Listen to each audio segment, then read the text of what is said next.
theory that is a half-truth, I will say. Before I start, I wanted to just give a few thoughts about David Swenson's lecture last. First of all, the efficient markets is a hypothesis, or the efficient markets theory is a theory that markets efficiently incorporate all public information, and that therefore you cannot beat the market because the market has all the information in it. You think you're smarter. That's the efficient markets hypothesis. So it's a very far-reaching hypothesis. It means that don't even try to beat the market. So that was a very rudimentary introduction to today's lecture. But here I brought in David Swenson, who is claimed to have beaten the market consistently since 1985 and dramatically. And so what do we make of that? That's the subject of today's lecture. By the way, after class, one of you came up. It was nice. I don't know where you are. One of you came up and thanked Swenson for his scholarship at Yale. Yale now has need-blind admissions for the world, and so people, it's not just from the United States. People are helped out so that people who manage to meet the high admission standards here make it possible to actually come here. And that's substantially David Swenson who did that, because it's not just the generosity of the university. They have to have the money to do it, and so somehow he seems to have made it. Now, I know that there are still many cynics. The efficient markets hypothesis remains, it has a lot of adherents still. And it's, as I say, it's a half-truth. So some people will say Swenson was just lucky. And I say, well, how could he have been lucky for 25 years in a row? Well, not every single year, but pretty much. And they'd say, well, but you're picking the one guy out of millions, who was just the luckiest. And so those arguments are made. Anyway, one of you asked a question which I thought was very good at the end, and that is why, in all of my discussion about Swenson and in all of his talk, he never mentioned the Sharpe ratio. Because, as we said, the Sharpe ratio corrects for risk-taking. It's easy to get, that was one of our fundamental lessons when we showed you the efficient portfolio frontier and the tangency line. You can get any expected return you want at the expense of higher uncertainty. You do a very risky portfolio, and you have high expected returns because of the risk, if the risk is measured right. But I think that's a very good question, because I caught myself not correcting for it. I just said Yale's portfolio had a high return, and I didn't correct for standard deviation of return. So David Swenson, in his answer, as you'll recall, essentially said he doesn't believe in Sharpe ratios because we can't measure the standard deviation. So the Sharpe ratio is the excess return of a portfolio over the market divided by the standard deviation of the return. Okay, and that scales it down. So if the excess return is very high, but it also has a very high standard deviation, that shows they were just taking risks. And so the Sharpe ratio would reveal that. But Swenson said, I don't think that you can measure the standard deviation of returns. Isn't that what his answer was? You were here. I may not be quoting him exactly right. So why wouldn't you be able to measure the standard deviation of returns? And I think he gave a reason, which was that, well, when you're looking at a broad portfolio like Yale's, a lot of the things in there are private equity, or that means privately held, so it's not traded on stock exchanges, or it's real estate. Real estate is only traded every 10 years or 20 years, and so who knows what it's worth. All you have is an appraisal, but that's just some appraiser's estimate, so it's not, the standard deviation would be artificially low. But he's right about that, but I think there's even more to that. I know there's more to this, because there's a literature on this. The point that I wanted to make is that you can do suppose you're managing money, okay? And suppose the world out there is evaluating you by your Sharpe ratio, okay? And suppose you have no ethics, okay? Well, you just want money. This isn't so obviously criminal. This is not criminal, I suppose. But so you say, I just want to have the best Sharpe ratio for a number of years running, okay? And I'll get more and more people that will put money in my investment fund. And eventually, I don't care what happens. I'll move to Brazil or something, or some form. I mean, to pick out one. I want to get out of here with the money, okay? So all I have to do is fool people into thinking I have a high Sharpe ratio for a while. So what do I do? Well, there's an interesting paper on this by, well, there's a lot of papers on this, but I'm going to cite one by Professor Getzman and co-authors here at Yale. It's actually Getzman, Ibbotson, Spiegel, and Welch. Well, maybe I'll put all their names. Roger Ibbotson is professor here, Matt Spiegel, and Ivo Welch. What they did is they calculated the optimal strategy for someone who wants to play games with the Sharpe ratio. All right, so you want to fool investors and get a spuriously high Sharpe ratio. And they found out what the optimal strategy is, and that is to get rid of it, to sell off the tails of your distribution of returns. So if your return distribution looks like this is return, okay, and you have a probability distribution, say a bell-shaped curve, okay, and so the mean and standard deviation of this would be the inputs to the Sharpe ratio. But if you're cynical and you want to play tricks, what you can do is sell the upper tail, which is these are very unlikely good events. Sell them and get money now, and then double up on the lower tail. So you push the lower tail to something like that, and you wipe out the upper tail, so it goes like that. All right. So that means you will get money because you've sold the upper tail. You would do that by selling call. We haven't talked about options yet, but you could do it by selling calls on the out-of-the-money calls, and you would do this by writing out-of-the-money puts. Okay, but what you do is you kill you make it so that if there's really a bad year, it's going to be a doozer bad year for your investors. And if there's ever a good year, then hey, you won't get it. All right. Well, these good or bad years occur only infrequently. So in the meantime, you're making profits from these sales, and you have a high Sharpe ratio. But little do they know that you've sold off the tails. And so nothing happens for many years, and you just look like the best guy there. So that's now it turns out that this is not just academic. There was a company called Integral Investment Management that did something like this strategy. It was a hedge fund. And so it was Integral Investment Management. It did something like this by trading in options, and it got lots of investors, put millions in them. Notably, the Art Institute of Chicago put $43 million into this fund and its associated funds. And then in 2001, when the market dropped a lot, Art Institute of Chicago was wiped out. They lost almost all of their $43 million. And so they got really angry, and they sued this company because they said, you didn't tell us. What have you been doing? And then, well, the company pointed out in its defense that it actually said somewhere in the fine print that if markets go down more than 30%, there would be a problem. And somehow nobody at the Art Institute, nobody read that or figured it out. They thought the guy was a genius because this company had the highest Sharpe ratio in the industry. All right? You see what they're doing? They're playing tricks. They're making it look like there's less risk than there really is. And there's a strategy to do that. But it didn't end well for Integral Investment Management because the Art Institute of Chicago managed to stick them on other things. They disclosed this. They told people that they were doing this strategy. The artists didn't figure it out. But there were other dishonesties that they nailed these guys on. So this comes back. Let me say, what Getzman and his co-authors did is they showed that you can play tricks you can play a lot of tricks in finance, but one of them is play a trick with the Sharpe ratio. But their trick was very explicit, involved particular portfolio composition involving options, and any professional would immediately know that that's a trick. And it didn't work for these guys. They were too aggressive in their manipulation. But you can do subtler things as a portfolio manager to get your Sharpe ratio up. Instead of manipulating with special derivatives positions, you could just buy companies that have large left tails. They have a small probability of massive losses, right? And you haven't done anything except pick a stock. And nobody knows whether it really has a small probability of massive losses. And you could systematically invest in that. And then you'd have a high Sharpe ratio for a while, and then you'd just blow up and lose everything eventually. I was thinking of an example from recent news. What about the strategy of investing in Egyptian companies that are tied to Mubarak? Okay, it might have looked very good for a long time, right? But the companies might have been underpriced because people sense there's some instability in Egypt. And look how fast it came on, right? I don't know what the outcome will be at this point, but it just happened, bang.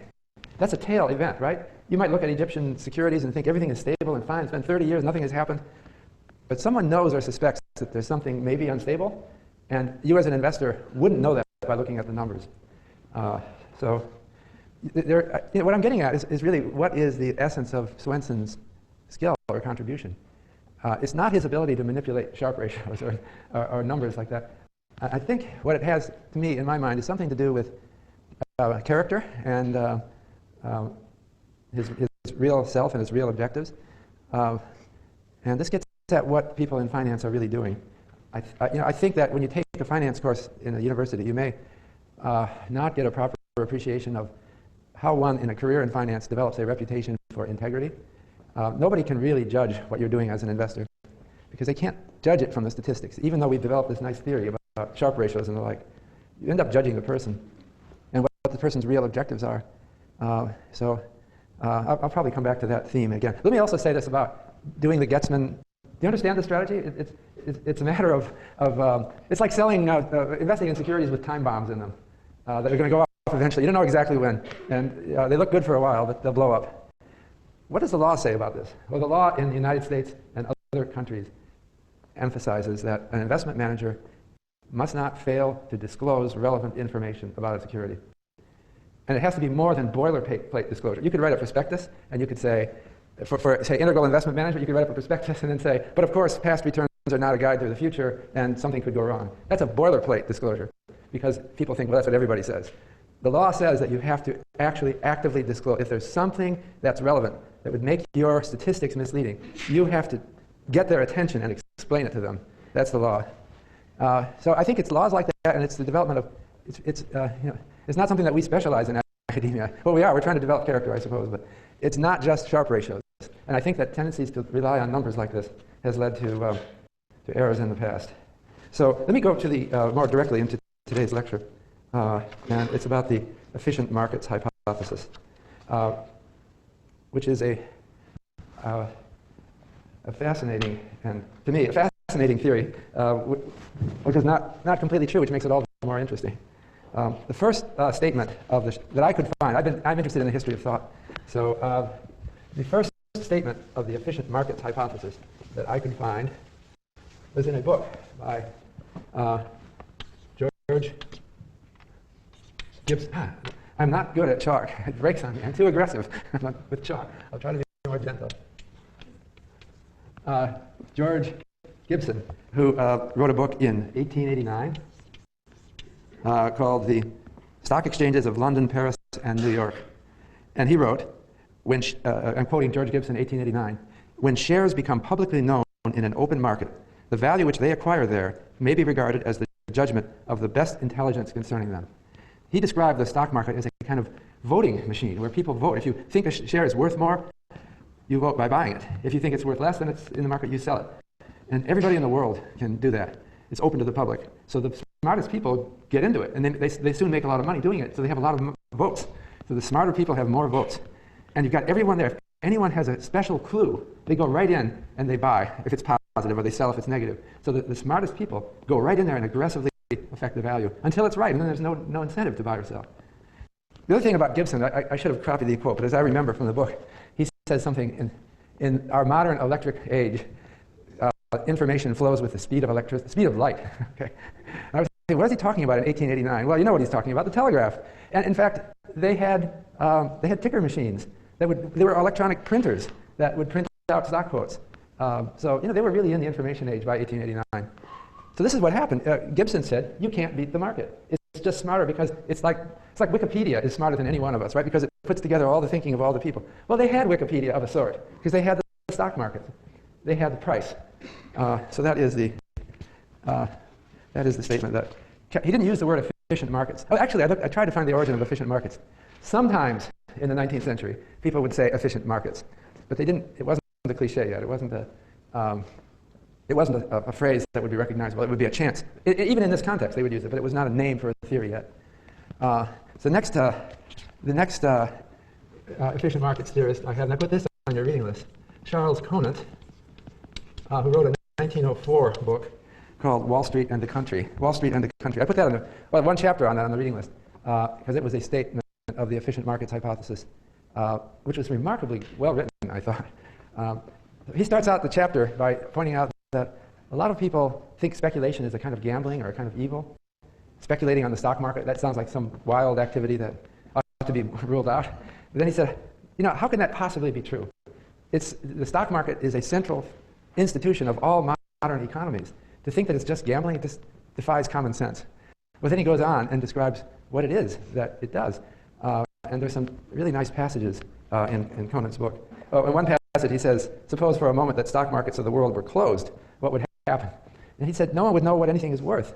No one could make any calculated decisions. He said that, in fact, capital moves around from one industry to another in respect of the prices that are quoted in these markets. And if you didn't see the prices, you would be blind. It's often said about the Soviet economy, which did not have stock markets or financial markets, that they relied on prices in the rest of the world. Nobody in the Soviet Union could plan very well because they didn't know what anything was worth. But at least they had the rest of the world, and they thought, well, that's an approximation to what prices ought to be in the Soviet Union. So they were really relying on these. Then I just wanted to just reiterate a little bit about the intuition of efficient markets. The idea is that if you trade securities, the advantage to being there a little bit ahead of anyone else is enormous, right? If you know 5 minutes before the other investors about some good news or bad news, either way, it doesn't matter. You know it 5 minutes earlier, you jump right in and trade. You trade ahead of them, and prices haven't changed yet. You make money. So that has created an industry that speeds information. The first such industry that I would tell you about is Reuters. Mr. Reuters, I think in the 1840s, before the telegraph, created a financial information service using carrier pigeons. Okay, you know these are birds, and so when he was in London with some information, they had carrier pigeons that were brought from Paris, and as soon as new information came out, they would tie it to the foot of the little bird and it would go, and it would fly to Paris. They would go to its roosting place, the message would be read, and subscribers would be notified. And that was no joke. That really worked because you would have information hours or even days before everyone else in Paris, so you could make a killing. So Reuters today, it's now called Thomson Reuters, is still in that business. This was the carrier pigeons were a brilliant idea. But they had to keep up with the times because shortly thereafter telegraph was invented, and the pigeons no longer were the leading technology. But maybe that was the beginning of the information age with pigeons. Now we have beepers, and we have the internet. A beeper is something you can carry in your pocket that beeps when there's financial news. So suppose a company makes an announcement that it has, say, a new drug that's successful in trials. As soon as they make the announcement, it then goes out electronically everywhere, and the beepers start beeping. Okay, and all the investment analysts, they drop their morning coffee, they do anything because they know they've got to act fast. So you get this new announcement. Now it's T plus 20 seconds. He's got his drug specialist on the phone. Okay, what does this mean? Quick, how much is it going to go up? And so the guy says, I don't know, first thought, maybe it's going to go up $2 a share. Okay, it's only gone up $1 a share. I'll buy right now. Now it's 2 minutes after the announcement. And then the analyst says, I thought about it a little bit more. No, I only think it's $1.50 a share. And anyway, this is homing in, and so the price is jiggling around rapidly as all this is happening for a few minutes, and then it settles down because after, I may be exaggerating, after 10 minutes, they've kind of gotten it, they've kind of figured it out, and it's reached its new level. Okay, they'll still be more. They'll be thinking about it. They'll be thinking about it the next morning when they're taking their shower, and they'll get a better and better, more refined idea of what the price is. Okay, but here's the efficient market. And you the next day read about it in the Wall Street Journal in the morning. You're now 24 hours late. Okay, so you call your broker and say, maybe I should buy this stock. They've got this new breakthrough. Well, your broker might laugh at you, right? Because you're 24 hours late. And what do you know anyway about pharmaceuticals? That's where the efficient markets hypothesis is true. You can't expect to routinely profit from information that's already out there. If you're going to profit, you've got to come up with something faster, something that you can get faster. I think this is somewhat what David Swenson was referring to yesterday when he talked about different asset classes that have. Remember how he talked about comparing the top quartile and bottom quartile of investment managers in terms of returns at different asset classes? Well, the managers weren't able to beat the bond market very much, and they weren't. The top quartile wasn't able to beat the stock market very much. But when you get to unusual assets, private equity, which is not traded on stock exchanges, or absolute return investments that he talks about, they're unusual, smaller, rare investments that the public doesn't have a lot of information about, and these guys can get ahead on those things. So part of what makes Swenson a success is picking his game. Even so, the stock market is not completely efficient, but it's so much more efficient because it's so many people involved in it and watching it.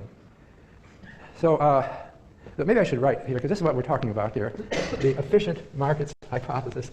I'll write it down.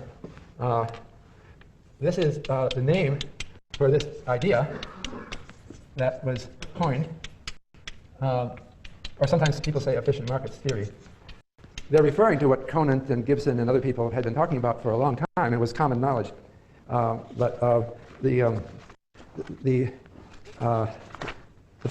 first person to use this term apparently was Harry Roberts, professor at the University of Chicago.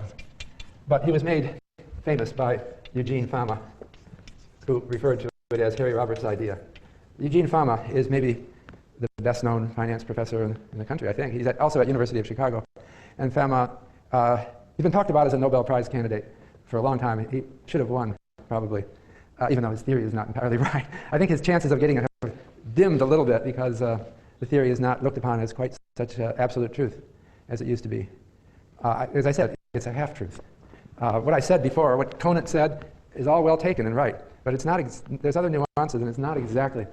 When you go back, when you first read Conant, you think the guy's brilliant. That's what I thought. This is right on. Then you read it again, you think, well, you know, maybe there is a little of gambling in the financial markets. Things don't always work right. So he was maybe a little bit too positive. Fama, I can give a little history of this. It was in 1960. University of Chicago is kind of the forerunner in this. In 1960, Ford Foundation gave a grant to the University of Chicago to assemble all stock price data back to 1926 and to get it right. Okay? And so they set up the Center for Research in Securities Prices at Chicago. Okay? The Center for Research in Securities Prices, or CRISP as it's called, had a Ford Foundation grant to go to the stock exchanges in the United States and get all the data and get it right. Remember I told you they have splits in stocks? So you'll see the price of a share, and then suddenly the price will fall in half, or maybe it will double, because they changed the units of measurement. No one had, so if you wanted to know what is the price history of stocks over the long haul, no one had ever organized that and figured out things like that and got it right. And when were the dividends paid? When did you actually get the dividends? So they said, let's get it right. Let's put it on, hey, this is really super modern, a UNIVAC tape. Okay, that's a computer tape, all right? We'll put it on a tape and we'll sell it at cost to anybody in the world. That was, and so the Ford Foundation, which is a nonprofit, said, good idea, let's do it. So that CRISP tape has launched a revolution in finance because nobody had the data. They were throwing it away. It was not used. So how do you know what Sharpe ratios are if you don't have the data? I mean, you could find it in newspapers, but it wasn't organized right. It wasn't set out right. So with the invention of the CRISP tape in 1960, it really gave impetus to the efficient markets revolution. And by the end of that decade, there were thousands of articles testing market efficiency using the CRISP tape. And in particular, in 1969, Eugene Fama wrote one of the most cited articles in the history of finance. It was called Efficient Capital Markets, a Review. So he reviews all of these studies of the CRISP tape. And it looked authoritative for the first time because we were using the whole universe of stocks all the way back to 1926. That sounded like a long time and a lot of data. And Fama concluded that evidence is, he said it's not uniform. There are some negative results, but the evidence is that markets are remarkably efficient. And this is a truth that we've discovered. And that it was really a bombshell because he was discrediting, or seeming to discredit, practically all the investment managers in the country. It was a huge industry. And he's claiming the successful ones must have just been lucky because the market is so efficient that we can't see any way that you could make money in the market. And so the high point of the efficient markets hypothesis was probably in the 1970s. I'll call that the high point. It seemed at that time that all of the scholars were finding that there was no way to beat the market. But it started to deteriorate, the support for efficient markets hypothesis. And so I wanted to, there's been a change in thinking. Efficient markets is still regarded with respect, but not the same respect that it had in 1969 or in 1979. I have here some indication of how thinking has changed about efficient markets. I had the textbook that I used to use for this course. I've been teaching this course for 25 years. Fabozzi et al. Wasn't even written when I started. So I was using a textbook called Brealey and Myers, Principles of Corporate Finance. And I still have all these old editions. It's a very successful textbook. But since I was teaching over all those years, I went back and looked. I don't have the first edition of that book. I have the second edition, 1984. And I was teaching out of it in the same class in 1984. At the end of that book, there's a chapter on the 7 most important ideas in finance. And one of the ideas is efficient markets. And quoting the textbook, Brealey and Myers say, security prices accurately reflect available information and respond rapidly to new information as soon as it becomes available. Okay, they do qualify it in 1984. Don't misunderstand the efficient market idea. It doesn't say there are no taxes or costs. It doesn't say there aren't some clever people and some stupid ones.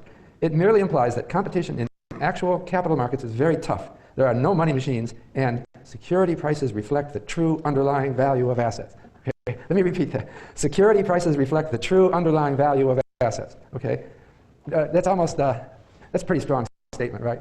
But that's efficient market. They just said it in their second edition of the book. Not many people would say that, right? Trust the stock market. Don't trust the people you know and love and trust. Trust the stock market. Well, they deleted that from later editions of their book. And I think that's a sign of changes. So I was looking at the 2008 edition. They've now taken on a third author. They're getting tired of coming out with more and more editions of their book. So they've taken on Franklin Allen from the Wharton School. They've deleted what I just read. In now it says, I'm quoting from them, much more research is needed before we have a full understanding of why asset prices sometimes get so out of line with what appears to be their discounted future payoffs. All right, that's a complete turnaround in the textbook. So this is one of the most popular textbooks, and they've changed completely. So I think we have an idea that started in around the 1960s. It was somehow associated with computers and electronic databases and modern thinking and mathematical finance. And they kind of went too far with it. And they concluded that you just can't beat the market. Another thing I put on the reading list is a reading from the New Yorker magazine. It just came out in December. I thought it was relevant. It's by Jonah Lehrer, and the title of the article is "The Truth Wears Off." Subtitle, "Is there something wrong with the scientific method?" Well, I don't know if there's anything wrong with the scientific method, but I was interested in this article because what the New Yorker article points out is that a lot of scientists, and this is outside of finance, I'm making a parallel here, a lot of scientists who follow careful scientific procedures seem to generate results that are later discredited. And nobody can figure out why. It's like the universe is changing. He gives an example in the New Yorker article. There's and this is from drugs. There's a drug, which are a class of drugs called second-generation antipsychotics. These are used for people who are either schizophrenic or I guess it can be used more generally than that, but some of the drugs are called Abilify, Seroquel, Zyprexa. When these drugs were first introduced, careful studies that passed muster in the best medical journals found that they were highly effective, and they were written up as a godsend, you know, a way of dealing with problems that used to weigh on people, and wonderful, okay? The medical procedures involve careful controls on studies, including a double-blind procedure. With a double-blind procedure, when you want to test a drug on human subjects, you have to have both the subject doesn't know whether he or she is getting the drug, and the experimenter who runs the experiment doesn't know which one is the drug, right? So you give bottle A and bottle B to the experimenter, and the experimenter is never told which one is Zyprexa and which one is a placebo. And then the experimenter has to write up a whole report on drug A and drug B, not even knowing, okay? This is to eliminate any possible bias. So these drugs passed that. You see what I'm saying? The controls were right. Everything was good. But then as years go by, the tests start coming out, the new attempts to back up or replicate those start coming out more negative. They didn't disprove the drugs. They just weren't such wonder drugs as they thought. So how can that be? And what the article says, well, it must be that somehow scientific bias, when there's an enthusiasm for some new theory, it creeps in even if you try to make the strongest controls. And you say, how could that happen with a double-blind procedure? Well, maybe they broke the double-blind somehow. They tried, but the experimenter figured out, and then he started not deliberately fabricating results, but it's the kind of thing where one subject says, I didn't take my Abilify regularly. I took 2 tablets last week. I have to decide whether to throw this person out of the sample. And then I kind of remember that the drug wasn't working for this person, and it colors my judgment, so I throw them out. And another thing that happens is that the studies that didn't find it might have been suppressed, right? Someone might have done an Abilify test and gotten bad results, and then showed it to the superior and say, should I publish this? And the superior said, wait a minute, there must be something wrong here. Abilify is wonderful. So let's look. And then they find something that might be wrong. And he said, you shouldn't publish this because they find something. So the publication process is biased for a while, but eventually it catches up. So I think the same thing happened with the efficient markets hypothesis. In the initial enthusiasm, anybody who found that the efficient markets hypothesis wasn't supported by the evidence, that person would be told, look again, maybe you've done something wrong.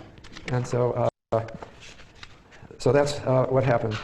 Now I wanted to do a little bit more history and describe the concept of random walk, which is central to the efficient markets hypothesis.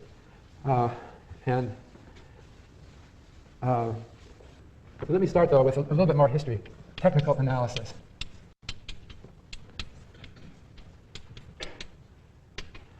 This term goes back, must be over 100 years.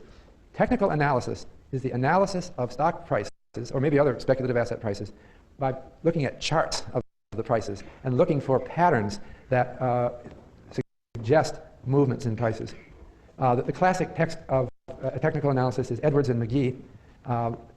McGee there's a famous story about, he was not a professor, he was a Wall Street analyst. And the story about him is that he believed that you look at the prices and you can predict prices. And in fact, he said, I don't want to look at anything else. I just want to see prices. I'll do plots, and I can using my judgment, I can figure out what it's going to do. And so the story about McGee is, everyone on Wall Street wants the corner office overlooking the World Trade Center or whatever. He said, I want an interior office with no windows. I don't want any distractions. I don't want the real world impinging on my judgment. So that's McGee. But he said that there are certain things that you see obviously. For example, resistance level. when the Dow Jones Industrial Average approached 1,000, I think it was in the 60s, 1960s. Right? It's way above that now, as you know. But when it first approached 1,000, technical analysts said, maybe it's going to have trouble crossing 1,000 because that's a psychological barrier. That sounds magical. How can the Dow be worth over 1,000? Wow, I'm going to sell. And so the idea was that people would sell when it approached 1,000. And it seemed, the technical analysts seemed to be right because the Dow bounced around just below 1,000 for a long time. I guess it was months or a year. Like it couldn't cross the resistance level. So that's one example. I have another example, which is from Edwards and McGee's book. How do I get this?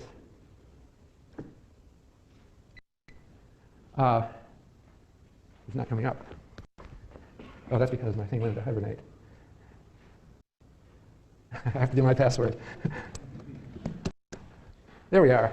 That's Edwards and McGee. This is one of the patterns. McGee was actually a student of psychology, and he thought certain kinds of patterns seem to have really spooked people. And this is one pattern which he called head and shoulders. Okay, that's the head. That's one shoulder. That's the other shoulder. And he said, when you see this pattern, watch out. It's going to actually totally collapse, as it is shown doing. And so he had you plotting. These are stock prices plotted against time. This is, I don't know what these are days. Each of these points is a day.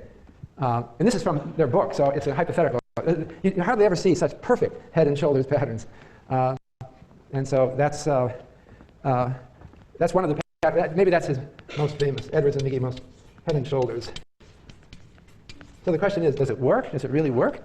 Well, in the early 1970s, when the efficient markets hypothesis was really strong, Burton Malkiel, who was a professor at Princeton, and then later he was the dean of the Yale School of Management, wrote a book called A Random Walk Down Wall Street, which claimed that technical analysis was bunk.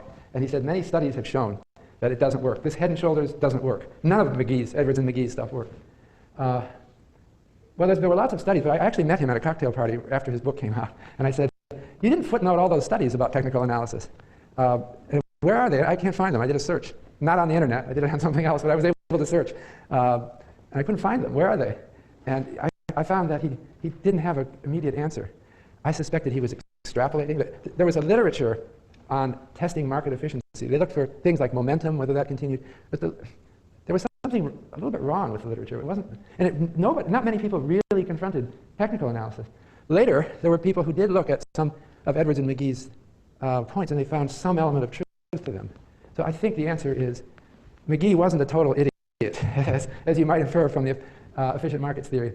But it's not going to make you rich either. If anything, technical analysis is a subtle art that can augment trading strategies. I bet David Swenson doesn't do it at all. You could have asked. I don't know for sure. But let me talk about random walk, which is a central idea in finance. And the idea is that if stock prices are if stock prices are really efficient, then any change from day to day has to be due only to news. Okay? And news is essentially unforecastable. Therefore, stock prices have to do a random walk through time. Now the term, okay, right, that means that any future movement in them is always unpredictable. So it's totally, the changes are totally random. Okay, so the term random walk is an important term. It was coined not by a finance theorist, but by a statistician, Carl Pearson, writing in the scientific journal Nature in 1905. Now, he didn't link it to finance, but what he said is the movements in some, well, he was thinking theoretically. Actually, I believe he used the example of a drunk, okay? Let's take someone who is so drunk that each step is random. This person has no direction at all. It's staggering randomly, okay? So he starts out at a lamp pole, and what would you predict? This is what Pearson asked. What would you predict is his position in 10 minutes, okay? He happens to be at a lamp pole right now. And what Pearson said is, well, your best forecast is that he's right where he is now. Because you have no bias. He could go in any direction equally likely. So what's most likely? It's that he stays right where he is. And what is the probability distribution? Well, it turns out that the standard deviation around that point goes up with the square root of n steps, okay? Because each step is independent of the other, so the square root rule applies. So if you're asked to forecast his position after an hour, that's a lot of steps. You would say, well, I predict he's right where he is now, but I now have a big standard deviation around it. Pearson's article had a lot of, it's a very simple idea. Among the readers, apparently, was Albert Einstein, and then Norbert Wiener, the mathematician who had invented a continuous version of the random walk called the Wiener process. But it got into finance later. In the efficient markets revolution, they started to realize that stock prices look more like a random walk than a head and shoulders. You look at these head and shoulders patterns, you look for them, and they're hard to find. So what is a random walk? Let me just define it. A random walk is where you have a series x sub t equals x sub t minus 1 plus epsilon sub t, where epsilon t is noise, just unforecastable noise, mean 0 and some standard deviation. Okay? Ideally, it would be normally distributed, so it would have a bell-shaped curve, and then the math would be very, very easy and very simple. So I want to contrast that with an alternative, which is called a first-order autoregressive. Let me get my notation here. Let's take a process that starts at 100. That's like the lamppost. And we'll say x sub t equals, how am I putting this? 100 plus some number rho, that's a rho, weak, times x sub t minus 1 minus 100 plus epsilon sub t. Okay, so this is an AR1. That's first-order autoregressive. It's like it's like a regression model where 100 is the constant term. Well, 100 times 1 minus rho is the constant term. And the coefficient of the lagged x is rho. Okay, and we usually require that rho is between 0 and 1, between minus 1 and 1. Normally, rho is positive, so that means that it's mean reverting, but slowly. You see what this is saying? First of all, in the special case where rho equals 1, well, that would be, I wouldn't call it a AR1 anymore because it reduces to a random walk, right? If you make rho 1, then the constant term drops out. I've got 100 minus 100. There's no constant term. And then I've got x sub t equals x sub t minus 1 plus epsilon t. That's a random walk. All right? So in the extreme case where rho gets to 1, and a first-order autoregressive process converges to a random walk. I wanted to show you some simulations of it, if I can make my thing work. So let me see, is it here I want to go? Okay, except that I can't see. Okay, this here is a plot I had. Let's first look at the black line. The black line is the Standard & Poor's Composite Stock Price Index in real terms. I have that from 1871 until recently. Okay, that's just there for comparison. That is the actual stock market. Okay, the pink line is a random walk that I generated using this formula and a random number generator that generates random normal variables. Okay, I started them out at the same level, but don't they look kind of similar? I mean, the thing is, if you look at the stock market without comparing it with a random walk, it looks like it has patterns in it. In fact, hey, here's a head and shoulders right here, right? Bang, bang, bang. When is that? I think this is 1937. This is when is that? I'm not sure. 1930, 31, and this is just before the war. I'm not sure exactly when those. There's a nice head and shoulders. And hey, Edwards and McGee are sort of right? They dropped a lot after that. But I can find head and shoulders up here too, right? Maybe. And the pink line, you understand it? The black line is actual U.S. history. That's the stock market. The pink line is a fake stock line generated with pure random noise. And the fact that it's going up is just chance. Now I can actually use this program to generate other examples. So I'm going to, the black line, this should change. Let me see, make sure it's working here. Yeah, the black line is the same. I'm not going to change the black line. The black line is history. I just did a brand new random walk calculation using my random number generator, which is there on Excel. That looks pretty good, doesn't it? I just did that. I'm going to do more for you. Which one is the real stock market? I find that hard to tell, right? This was an insight. The insight is that people get deceived when they look at stock price charts. They think they see patterns. That pink line is guaranteed to have no patterns because I generated it so that there are no patterns, except random patterns. But when I look at this pink line, which just came up, look at that uptrend. Wow, that's called a bull market when it goes up. And I could make all kinds of theories about why that's happening. But those would be fake theories because I know what's really happening. This is pure randomness. So I'll do it again. I can do this forever. That's another one. Here the trend wasn't quite so positive. Oh, actually, I have to say one thing. I forgot. I did put an uptrend in the random walk. Sorry. In this simulation, I did add a constant. so that it pushed it up. Otherwise, it was a random walk. I say here, and I forgot what I did. It was a random walk with trend. But it doesn't guarantee that it will go up because it's random. I'll do another simulation. I'll do another. See how fast I can do this? This is the wonder of modern computers. That one doesn't look... If this were our history, people would say, the amazing stock market of the first half... Look at that stock market of the first half of the 20th century. And we would be devising all kinds of theories to explain it. But in fact, it's just nonsense. It's just randomness. I'll do a few more. Look at that. Boy, that would be a hump shape for the whole 20th century. We would have historians trying to figure that one out. Oh, this one downtrend. This is a bad outcome. This is Jeremy Siegel would not be pleased with this outcome because it has the stock market gaining nothing in 100 years. So these are all equally likely outcomes. Look at that one. If that were the world that we inherited, we would really think there was this linear trend to the market, right? People would be making models saying, it just goes up. Look at that, how straight that line is. The point is that you start to see a sort of reality, which is really just randomness. That's why Nassim Taleb, is a friend of mine, wrote a book called Fooled by Randomness. That was a great title for a great book. But people don't understand how things are just purely random. And your mind tries to make sense out of them. And you start looking at patterns, and the patterns don't mean anything. So I can just keep doing this, but maybe I'll stop. Look at that one. Of course, I'm helped along by the trend that I added in. So I want to see if I can get a downtrend one. Because I put a trend in, it's hard to get a real downtrend. That's sort of a downtrend. That's where there are a lot of negative shocks. But anyway, what I want to do is, so you see the comparison of the random walk with the actual stock market. So the actual stock market looks a lot like a random walk. You know, one thing is different, though. You don't look at this pattern here, 1929, and this is the crash after 29. You know why? I'm not getting that in any of my simulations. And you know why I'm not? Because I chose a normally distributed shock. No fat tails. I didn't put fat tails into my simulation. And you didn't notice that, right? But in this simulation, we never see such sudden drops. So there's something that you might, if you spend time searching on it, you might see something not quite right. But basically, the random walk looks a lot like the actual stock market. I'm trying to get one that really matches up. But I'm not quite succeeding. That's pretty good, isn't it? No, so that doesn't show. See, in this simulation, 1929 wasn't quite as strong, and the depression wasn't as bad. Anyway, what I want to do now is compare the random walk with the AR1. And so what I want to do is go to compare. Now I'm going to do the same thing, but I'm going to do it with comparing. Maybe I can go to full screen. Make it look better. Where am I? Full screen. Now,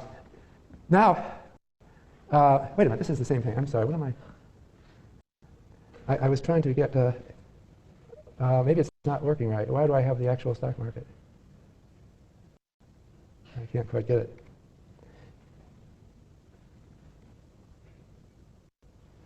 Oh, I see. I know what I did. I'm sorry. This is the pink line is now a AR1 process, okay, which is this process. So it's mean reverting now. And I left the same stuff. I'm not comparing the random walk with the AR1. I'm just doing the same thing now with an AR1. Now, the thing about AR1 is you realize that it wants to come back to 100. I put a trend in. So it's actually coming back to a linear uptrend in my model here. What I did is I put in a time trend as well. But the point is that it tends to hug the trend somewhat because it. What an AR1, I have it here shown not around a trend but around 100. What an AR1 does, if say rho is a half, if rho is a half, then it means that if x of t minus 1 was above 100, last period was above 100, it will be above 100 this time, but only half as much above 100. So it's going back to 100. And then the next time, it'll only be half again as much above 100 as it was the last time. So it tends to go back to a trend. But what I've shown here is a simulation with a random number generator of a AR1 around a trend where the trend matches the actual trend in the stock market. Now, in this case, this is not random walk, and there is a profit opportunity. And the profit opportunity is when it's below trend, buy. When it's above trend, sell, because it will tend to come back to trend. I think it looks a little, I chose a row which was very small, something like a half, I think. So it tends to come rapidly back to trend. This does look different than the actual stock market, doesn't it? You see how much it hugs a trend? So it doesn't seem to fit as well. Maybe I can do simulations of this too. See, this is different. This is a different world. You can see the difference, right? This pink line doesn't look as much like the actual stock market because it really wants this trend. Right? We saw trendy ones occasionally by chance with a random walk, but here we're seeing it's always on a trend. And so in this world, if the stock market were an AR1, there would be a profitable strategy. Always buy when it's below trend and sell when it's above trend. because you know it'll come back. You can see how reliably this comes back to a trend. All right. So you can see that there's a fundamental difference. The random walk seems to fit the data better than the AR1. The random walk theory says that stock prices are not mean reverting. Where they go from today is all random. If they're above the historical trend, meaningless. The historical trend is just nonsense. It's just random. And forget trends. Forget anything. It's always the drunk at the lamppost, no matter where you are in history. But this one, if rho is substantially less than 1, looks a lot different, doesn't it? This is, with rho equals a half, this is not the world we live in. It would be too easy to make money. All these little oscillations around the trend I could profit from. But in the real world, it's not like that. Now, but what about suppose the real world is AR1 with rho equal 0.99, okay? What about that? Well, that's not much different from a random walk, is it? It's going to be hard to tell the difference. So that, in the efficient markets theory period, people were really excited about the random walk hypothesis. That's why Burton Malkiel's book, A Random Walk Down Wall Street, which he came out with, I think it was in 1973, right after FAMA, it became a huge bestseller. It sold over 1 million copies. Because at that time, people were thinking, this is exciting new wisdom. We've learned the stock market is a random walk, and there's all kinds of implications for that. The problem is, and I have to wrap up, the problem is that the random walk hypothesis wasn't exactly right. It's sort of right. You've gotten some insight, but maybe the real world is AR1 with a rho close to 1. And in that world, there are profit opportunities, but they take a long time to come. So if the real world is AR1 with rho equal 0.99 or 0.98, that means you can buy stocks when they're below trend, but then you have to wait 10, 20 years for them to get back to trend. So it's like the drunk on the lamp pole. The drunk is standing next to a lamp pole. It was a random walk, but now we put an elastic band around the drunk's ankle and tie it to the lamp pole, and it pulls him back. Now, if we have a very loose elastic, this guy can wander for a long time, but will eventually be pulled back. You never know when. But if you have a tight elastic, then it would be obvious that the drunk is coming back. The problem is that the real world seems maybe to be more like the drunk with the loose elastic. And so it's kind of unsatisfying. You can beat the market, but simple trading rules like Evans, Edwards, and McGee are not powerful, short-run profit opportunities. In that sense, the efficient markets hypothesis is right. So don't forget the efficient markets hypothesis. I'll repeat what I said at the beginning. It's a half-truth. It's half true. Remember that, but don't put too much faith in it either.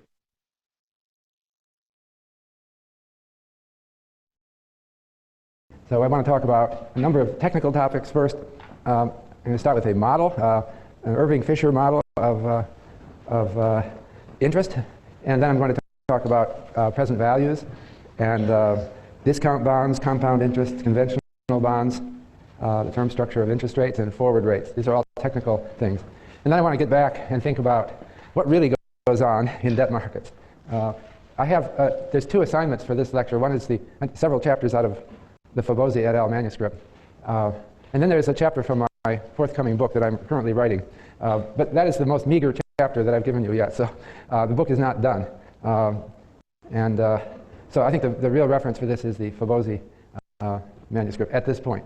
And then Oliver will give a TA section that will clarify, I think, some of the points. So anyway, what we're talking about today is interest rates. The percent that you earn on a loan or that you pay on a loan, depending on what side of it you are. And interest rates go back thousands of years. It's an old idea. Typically, it's a few percent a year, right? The first question we want to try to think about is what explains that? Why is it a few percent a year, and why not something completely different? And why is it even a positive number? You ever think of negative interest rates? Well, these are basic questions. So I wanted to start with the history of thought. And an economist from the 19th century, Eugen von Bohm-Bawerk, who wrote a book on the theory of interest in the late 19th century. Actually, it was 1884. And he is a long, very verbose account of what causes interest rates. But basically, he came up with 3 explanations. Why is the interest rate something like 5%, or 3%, or 7%, or something in that range? And he said there's really 3 causes. One of them is technical progress, that as the economy gets more and more scientific information about how to do things, things get more productive. So maybe the 3% is, or the 5%, whatever it is the rate of technical progress. That's how fast technology is improving. But that's not the only cause that Bohm-Bawerk talked about. Another one was advantages to roundaboutness. That must be some translation from his German. But the idea is that more roundabout production is more productive. This isn't technical progress. You know, if someone can ask you to make something directly right now, you've got to use the simplest and the most direct way to do it if you're going to do it right now. But if you have time, you can do a more roundabout way. You can make tools first and do something else that makes you a more efficient producer of this. And so maybe the interest rate is a measure of the advantages to roundaboutness. And the third cause that Bohm-Bawerk gave is time preference. That people just prefer the present over the future. They're impatient. This is behavioral economics, I suppose. This is psychology.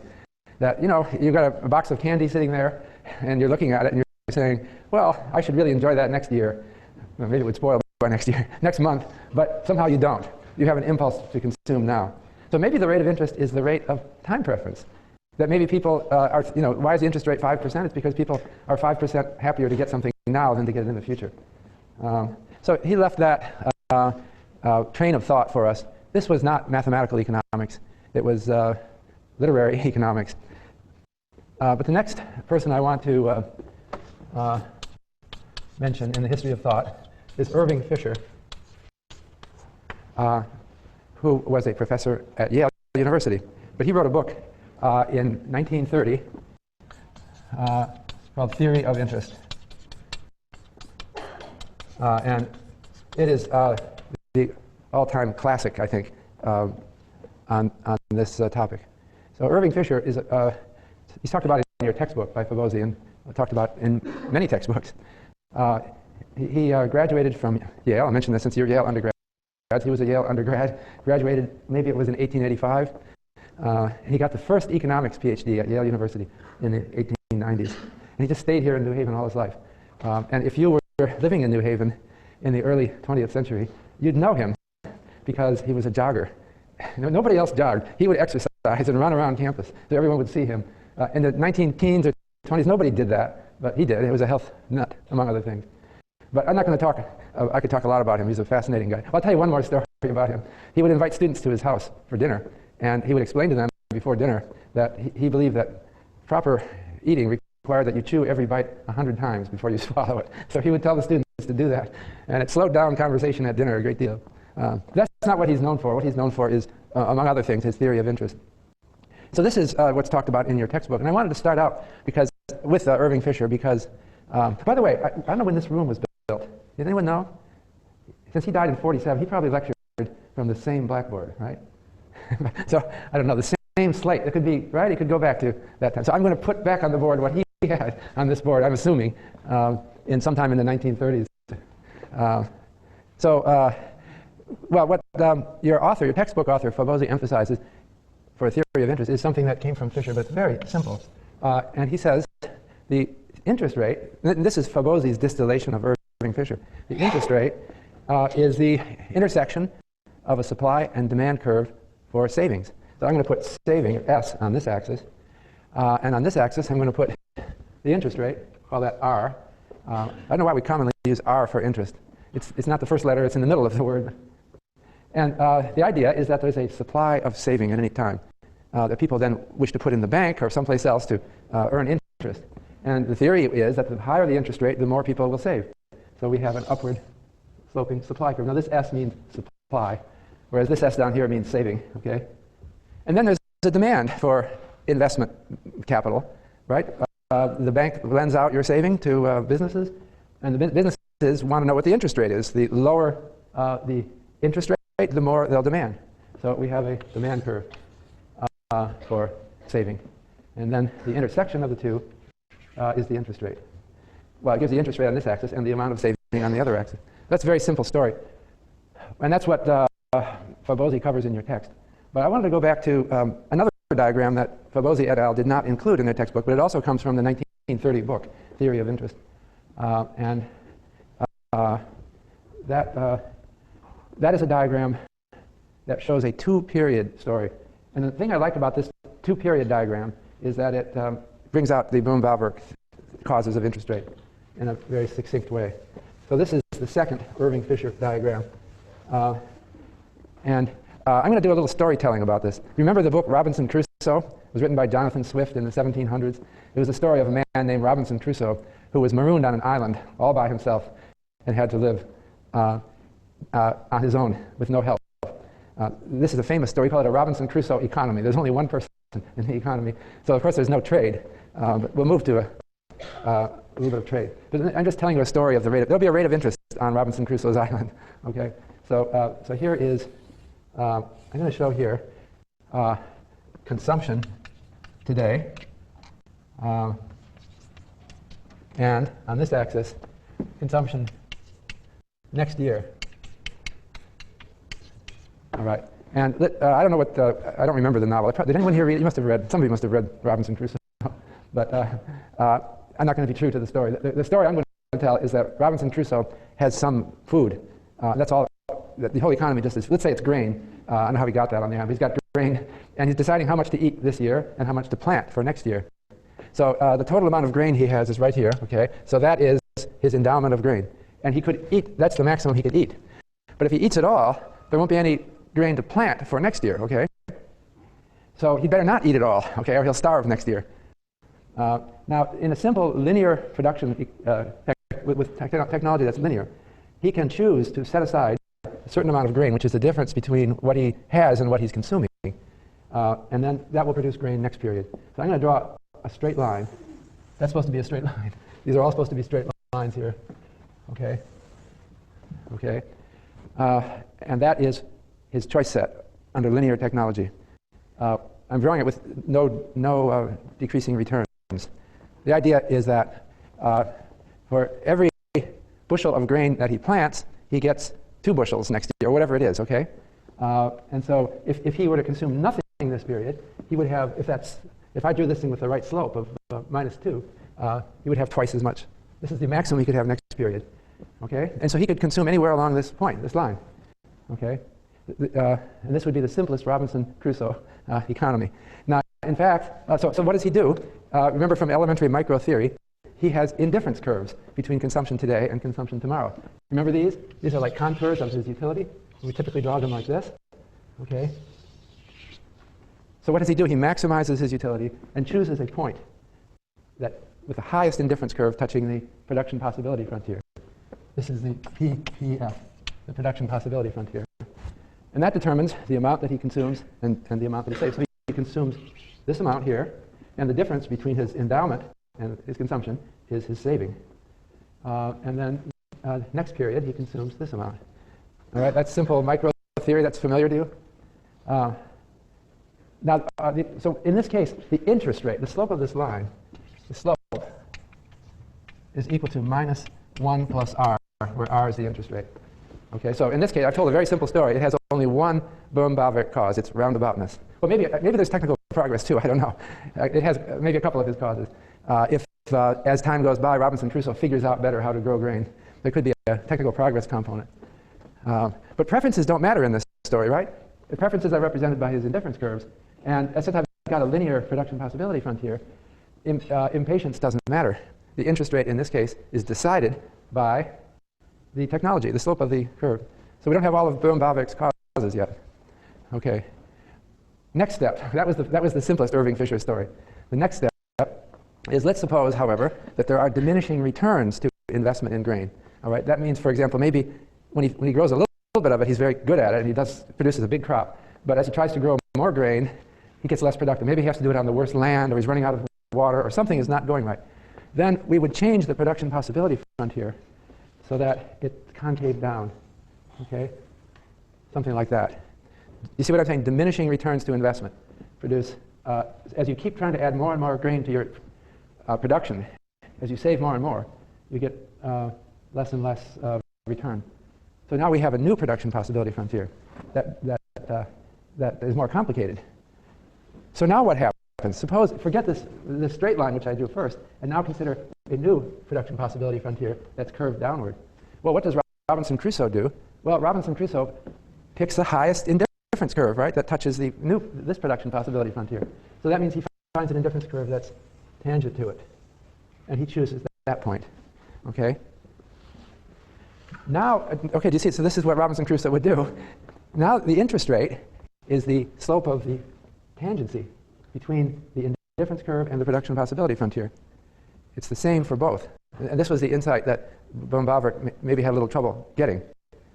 There's two different things determining the interest rate. One of them is the production possibility frontier, and the other one is the indifference curves. Now we have all of Bohm-Bawerk's causes. We've got roundaboutness, we have technical progress, and we have impatience. So the impatience would be reflected by the slope of the indifference curves. So let me put it this way. Suppose Robinson Crusoe really wanted to consume a lot today. He was very impatient.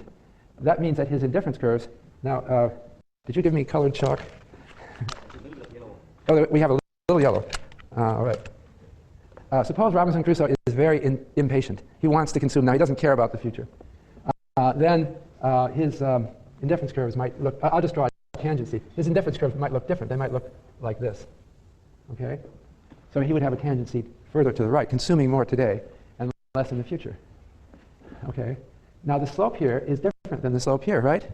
Because I haven't changed the production possibility frontier, but I've moved to a different point on the production possibility frontier. So you can see that if Robinson Crusoe becomes more impatient, his interest rate goes up. Okay? Now you understand that the interest rate in the Robinson Crusoe economy is not just about Robinson Crusoe. It's about all, even though there's only one person in this economy, it's about all of Eugen von Bohm-Bawerk's causes. The technology is represented by the technical progress and the roundaboutness, and the preferences are represented by the indifference curves. And you can see that the actual rate of interest in his economy is determined by the tangency. Now, on the other hand, suppose Robinson Crusoe were very patient and really wants to live for the future. Then the highest indifference curve that touches the production possibility frontier might hit up here, right? Now, that's another Robinson Crusoe with a different personality who's more patient. Then the tangency would be up here, and the interest rate would be much lower because the interest rate would be the slope of the line that goes through that tangency point, tangent to both the indifference curve and the production possibility frontier. So this is just one person economy. Is this clear? So I've drawn a lot of lines. Maybe I should start all over again. We've now gotten all of Bohm-Bawerk's causes of interest, and we've got an interest rate. We've tied it to production and technology represented by the production possibility frontier, and taste represented by the indifference curve. But now I wanted to add a person to the economy. So let me start all over again. There's two Robinson Crusoes, okay, in this island. And let's start out with autonomy. They haven't discovered each other yet. They're on opposite sides of the island, okay? They have the same technology. They have the same production possibility frontier, but they live on opposite sides of the island, and they don't trade with each other. So let me start out again. This is the same diagram, and we have consumption today and consumption next year again. And we have a production possibility frontier. That's the same curve that I drew before. And the technology is the same for both of them. Okay, and let's suppose they have the same endowment. But let's suppose that Crusoe A is very patient and Crusoe B is very impatient. So Crusoe A, his utility, his indifference curves form a tangency down here. So this is A.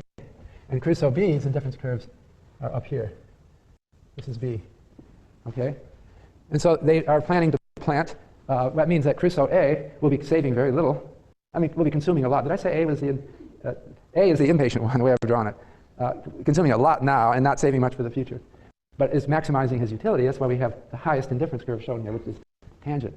And Crusoe B has picked, Crusoe B is the very patient one and is consuming very little this year and it plans to consume a lot next year. So let's say they're about to plant according to these tastes, and then they find each other. Okay, now they realize there's two of us on this island. Now we're getting a real economy with two people. Okay, so what should they do? Well, the obvious thing is that there are gains to trade, and the kind of trade would be in the loan market. What they could do is, this Crusoe B is suffering a lot of diminishing returns to production. So he really shouldn't be planting so much grain because he's not getting much return for it. Whereas this other guy on the other side of the island has very high productivity. He can produce a lot for a little bit of grain. So he should tell Crusoe, hey, you should plant some of this grain for me, because you are more productive because you're not doing as much. Well, in short, what will happen is they'll do it through a loan. I will loan you so much grain. There's no money. A wants to consume a lot, so B will say, instead of planting so much, we'll strike a loan to allow you to consume along your taste. And what will happen in the economy is we'll find an interest rate for the economy that looks something. I'm going to draw a tangent C. Like that's supposed to be a straight line. And on this tangent line, we have Crusoe B has maximized his utility subject to that tangent line constraint, and Crusoe A maximizes utility subject to the same constraint. And it has to be such a way that the borrowing market, as shown over here, clears. And when we have that kind of equilibrium, you can see that both A and B have achieved higher utility than they did when they didn't trade. So this is the function of a lending market. Okay, so A who wants to, did I say that right? A who wants to consume a lot this period, the production point is here. And B lends this amount of consumption to A so that A can consume a lot. He can consume this much. And B, since he's lent it to A, consumes only this much this period. But you see they're both better off. They've both achieved a higher utility. And what is the interest rate in the economy? The interest rate is the slope of this line. Well, the slope of this line is minus 1 plus the interest rate. So that is the Fisher theory of interest. And now it's much more complicated. You can see how all of Eugen von Baume's causes play a role. But it's not, the interest rate is not something you could have read off from any one person's utility. It's not just impatience. We're both complicated people. We both have a whole set of indifference curves. And it's not necessarily easy to define whether or how impatient am I. It interacts with the production possibility frontier in a complicated way to produce a market interest rate. So this is the model for the interest of the economy that Irving Fisher developed. And so I wanted to just take that as a given. Now, when you put it this way, it all looks indisputable that the loan market is a good thing, right? I can't think of any criticism of the two Robinson Crusoes in going together and making a loan. There's nothing bad about this loan, right? They're just both consuming more as a result. But I want to come back to criticisms of lending at the end of this lecture, because again, part of this, I want to try to make this course into something that talks about the purpose of finance and the real purpose of finance. And this story is not the whole story about real people and how they interact with the lending market. But before I do that, though, I want to do some arithmetic of finance. So let me move on to what I said I would talk about, namely different kinds of bonds and present values. The Irving Fisher story was very simple, and it had only 2 periods. So that's too simple for our purposes. So what I wanted to talk about now is different kinds of loan instruments. And the first and the simplest is the discount bond. Okay. When you make a loan to someone, you could do it in the form of or between a company or between a government and someone, a discount bond. A discount bond pays a fixed amount at a future date, and it sells at a discount today. It pays no interest. I mean, it doesn't have annual interest or anything like that. It merely specifies this bond is worth so many dollars or euros as of a future date. And why would you buy it? Because you pay less than that amount. So let's say that it's worth $100, okay, in T periods, and, T years. There's some ambiguity about, I'll say T years. And I made that a capital T because, so what is a discount bond worth today? And now, we have an issue of compounding, which I want to come to in a minute. But let's assume, first of all, that we're using annual compounding, and T is in years. Okay. Then the price of the discount bond today, the price today is equal to $100 all over 1 plus R to the Tth power, where T is the number of years to maturity. T years to maturity. Okay. And that's the formula, okay? In other words, 1 plus R to the Tth power is equal to 100 over P. So 100 over P is the ratio of my final value to my initial investment value if I invest in a discount bond, and I want to convert that to an annual interest rate. So this is the formula that allows me to do that. So R is also called yield to maturity. Because maturity is T, the time when the discount bond matures. So it's as if it's paying an interest rate, R, once per year for t years. We can infer an interest rate on it, even though the bond itself has a price, not an interest rate. I mean, we can calculate the interest rate by using this formula. Now, Fabozzi likes to emphasize, now let me come back to compounding. Maybe I'll just talk about, this is elementary, but let me just talk about putting money in the bank here. So, compounding. If you have annual compounding, what that means is that, and you have an interest rate of R, and you put your money in the bank with annual compounding, and the interest rate is R, that means you don't earn interest on interest until after a year. You put your money in today. Half a year later, if you put in $1 today, half a year later, you'll have 1 plus R over $2, right, with an interest rate R. 3/4 of a year later, you'll have 1 plus 3/4 R dollars. And then a full year later, you'll have 1 plus R. But now, after 1 year, you start earning interest on the 1 plus R. So a half year after that, you would have 1 plus R times 1 plus R over 2. Okay? And then 2 years later, you'd have 1 plus R squared, and so on.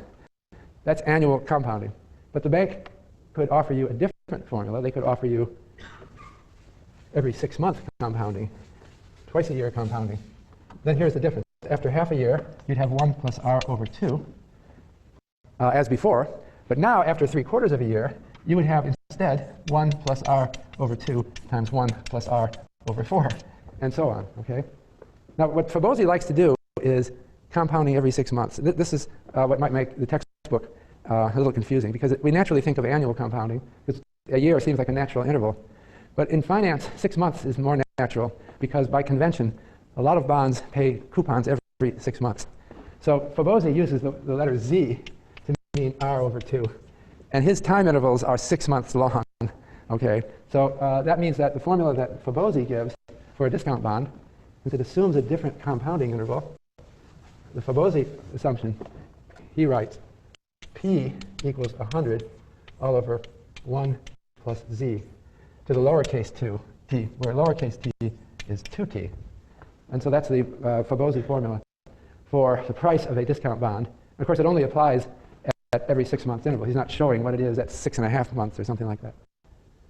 So that's, okay, is that clear about compounding and about discount bonds? Okay, now a fundamental concept in finance is present discounted value. If you have a payment coming in the future, so I have a payment in t years, or 2t 6 months, we could say semesters, then the present value, depending on how I compound, the present value, well, let's talk about annual compounding. The present discounted value of a payment in t years is just the amount, which is x dollars divided by 1 plus r to the t. Or if you're compounding every 6 months, it would be x all over 1 plus z to the little lowercase t. All right, lowercase t equals 2t. So whenever we ask a question about present values, we'll have to make clear what compounding interval we're talking about. By the way, there's also, I shouldn't say by the way, it's fundamental, there's also continuous compounding.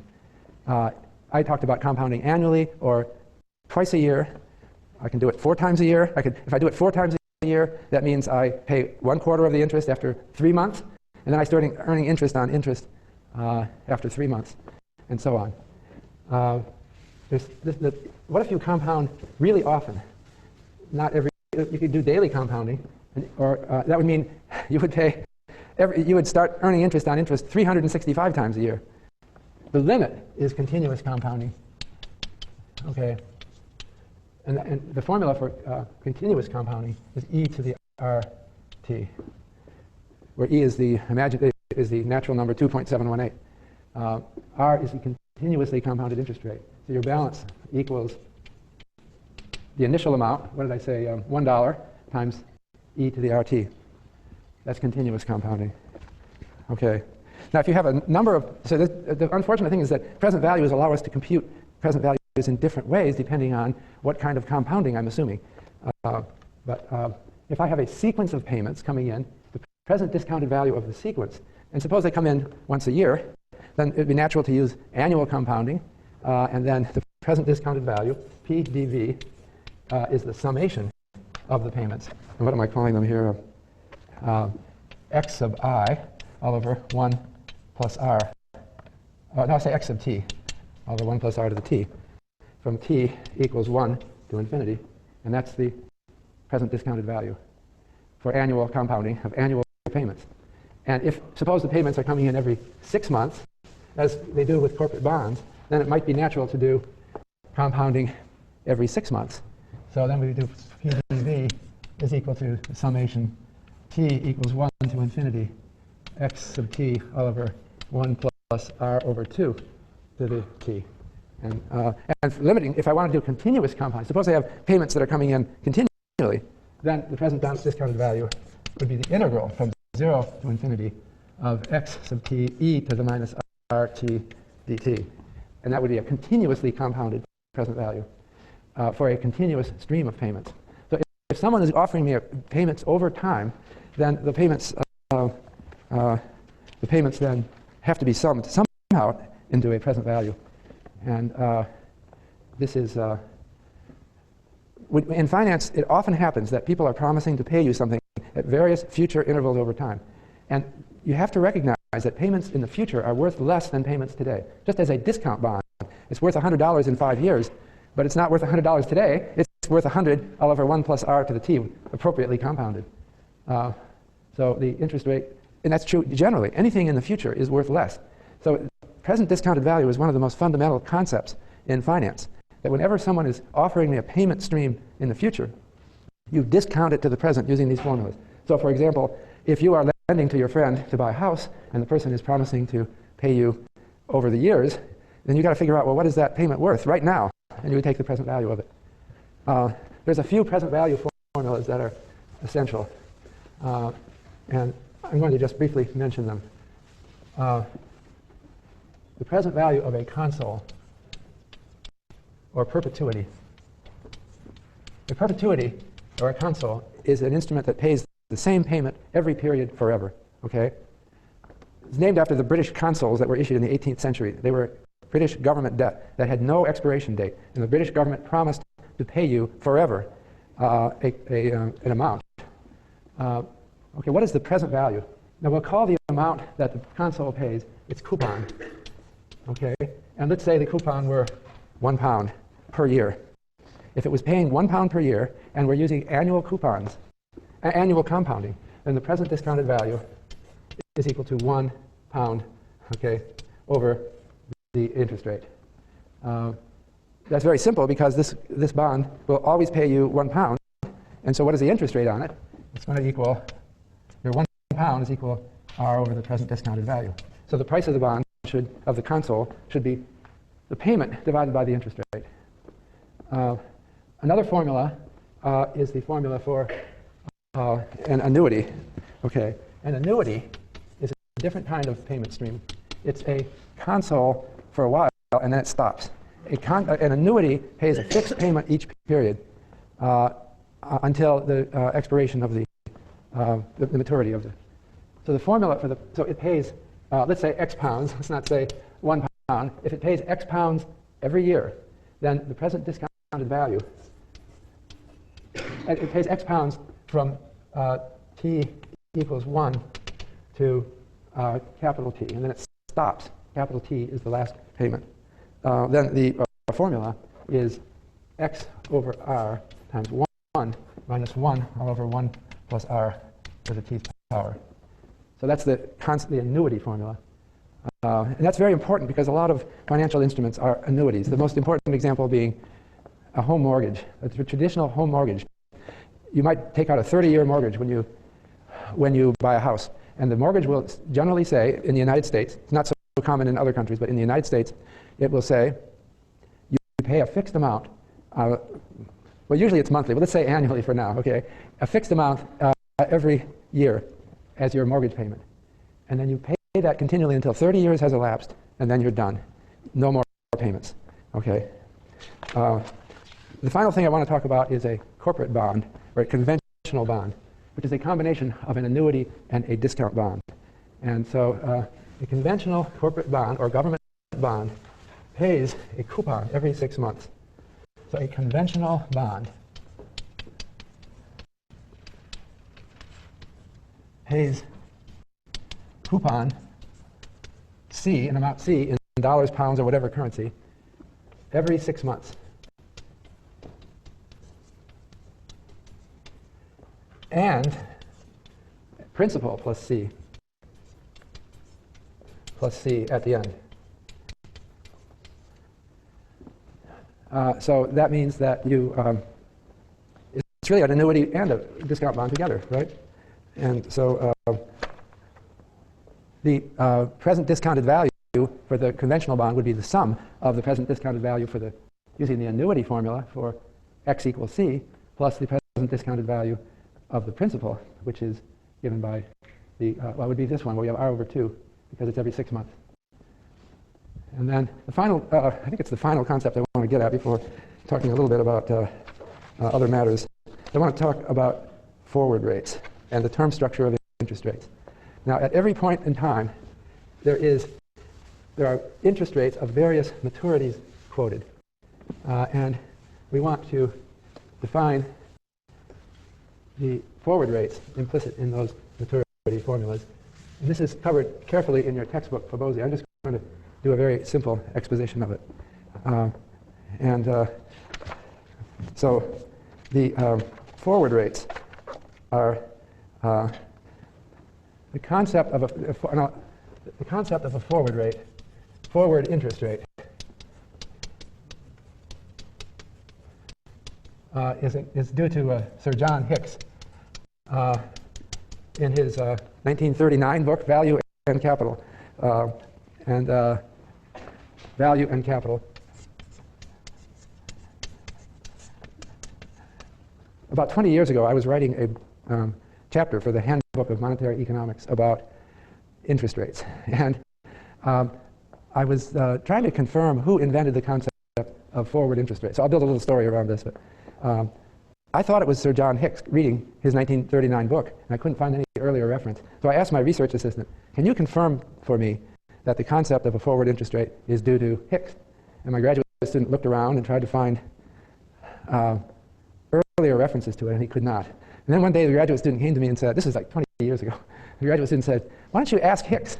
I said, wait a minute, this book was written in 1939. Is that man still alive? And he said, I think he is. So I wrote to the United Kingdom.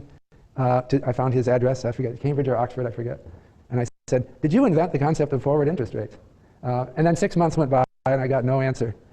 Then I got a paper letter, they didn't have email in those days, from Sir John Hicks, and it was written with trembling handwriting. And he said, my apologies for taking so long to answer, my health isn't good. But he said, to answer your question, he said, maybe I did invent the concept of forward interest rate. But he said, well, maybe it wasn't. Maybe it was from coffee hour at the London School of Economics, where he was visiting in the 1920s. Okay, so here we go.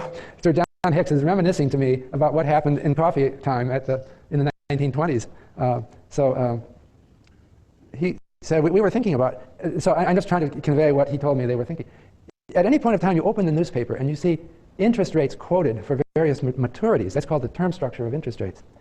And the term structure of interest rates, for example, you'll find Treasury, well, you'll find 1-year rates, quote, there'll be a yield on 1-year bonds, there'll be a yield on 2 years, there'll be a yield quoted on 3-year bonds, right?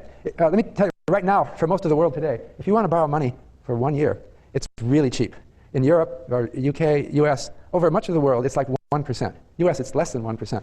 I mean, it depends on who you are, what your borrowing rate will be, depending on your credit history. But if you have excellent credit, 1-year interest rates are really low. But if you want to borrow for 10 years, it's more like 3.5%. It's higher, right? So, and if you want to borrow for 30 years, they might charge you 4 or 5%. Okay? This is the term structure of interest rates, and it's quoted every day in the newspaper. Well, I should say, I'm thinking 1925. In 1925, you'd go to the newspaper to see it. Now you go to the internet to see it. So newspapers don't carry this anymore. But I'm still in the mode of thinking of Sir John Hicks. So we're in 1925. So you open up the newspaper in 1925, and you get the yield to maturity, or the interest rate on various maturities. All for today. Everything that's quoted in today's paper is an interest rate between now, today, and so many years in the future. The 1-year interest rate quoted is the rate between now and 1 year from now, right? And the 2-year interest rate quoted is the rate from now to 2 years from now, and so on. So Hicks and his coffee hour, people were saying, well, it seems kind of one-dimensional because all the rates that are quoted are rates between now and some future date. But what about between 2 future dates? And then they thought about this at coffee hour, and someone said, well, it's kind of unnecessary to quote them because they're all implicit in the term structure today.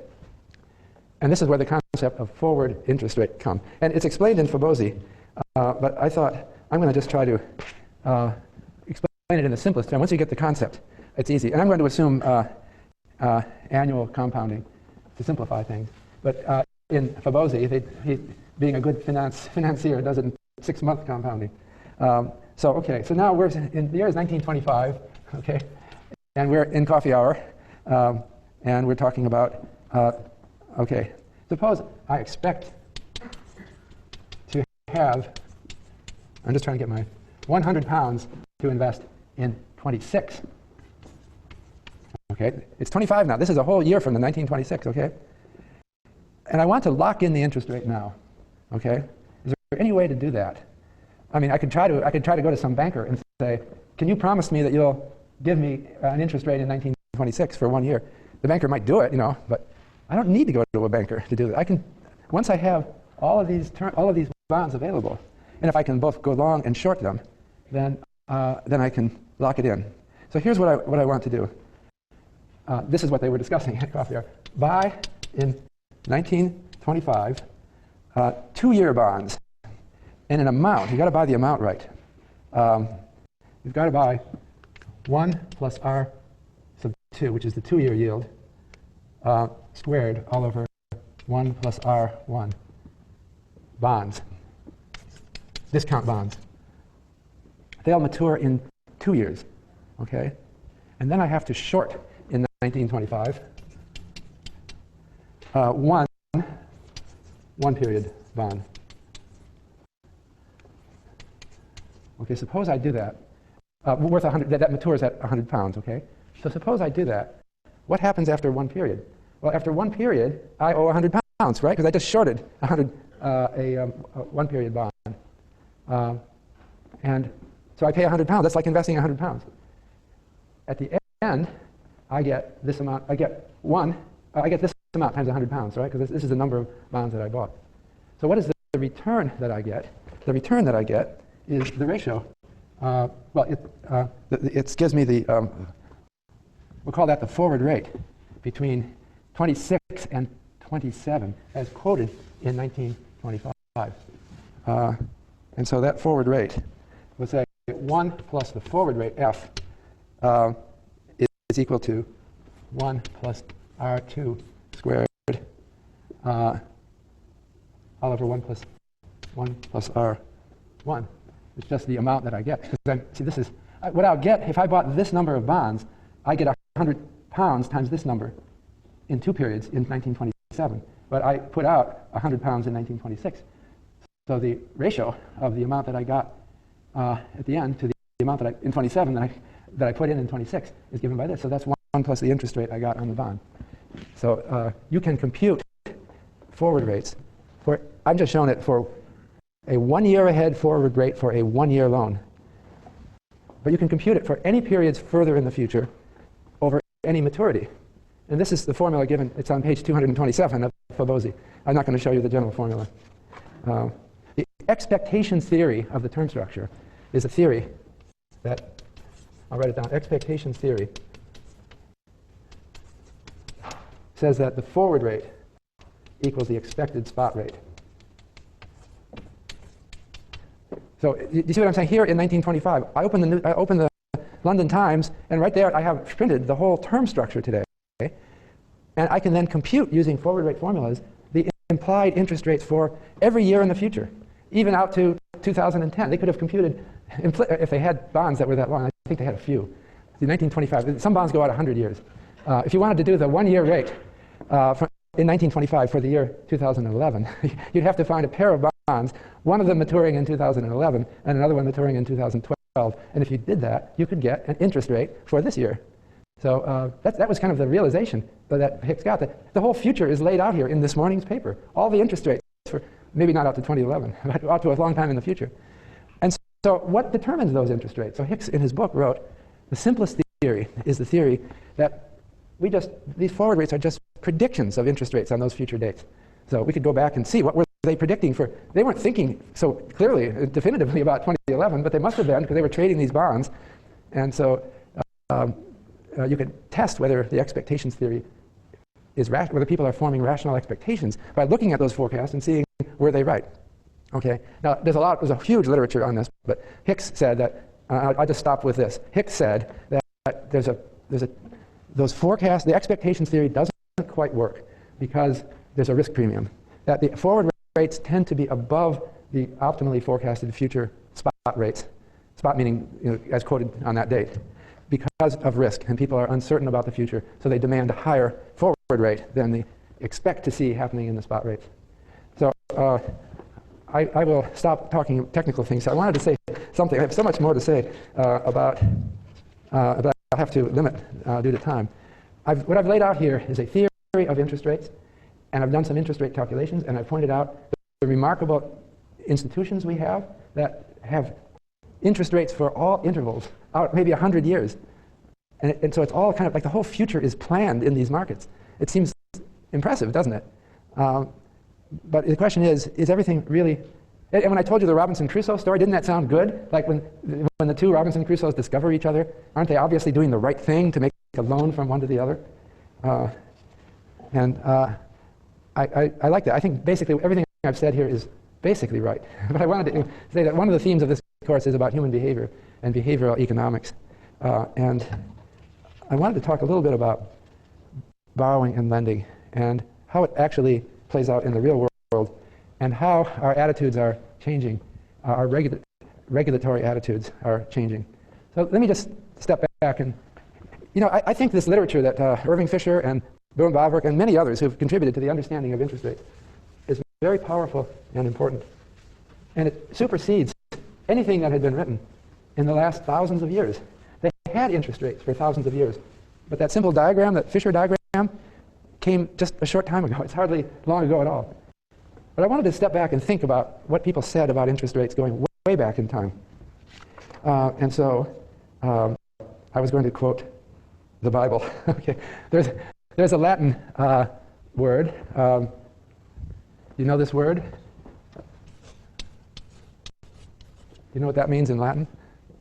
Well, actually, our English word use comes from it. So I don't know how to pronounce it. Usura in Latin means use, and it means also interest. Because what is interest? You're giving someone the use of the money. You're not giving them the money, they're getting the use of the money. And they had other words for interest, but this ancient word had a negative connotation. It sounded bad. It kind of meant something immoral, okay? And so we have a word called usury. This word, this is English now. It's just, there's a 2,000, it goes back more than 2,000 years. So the Bible, I actually have it here in Latin. I'm just curious about these things, but I can't pronounce it right.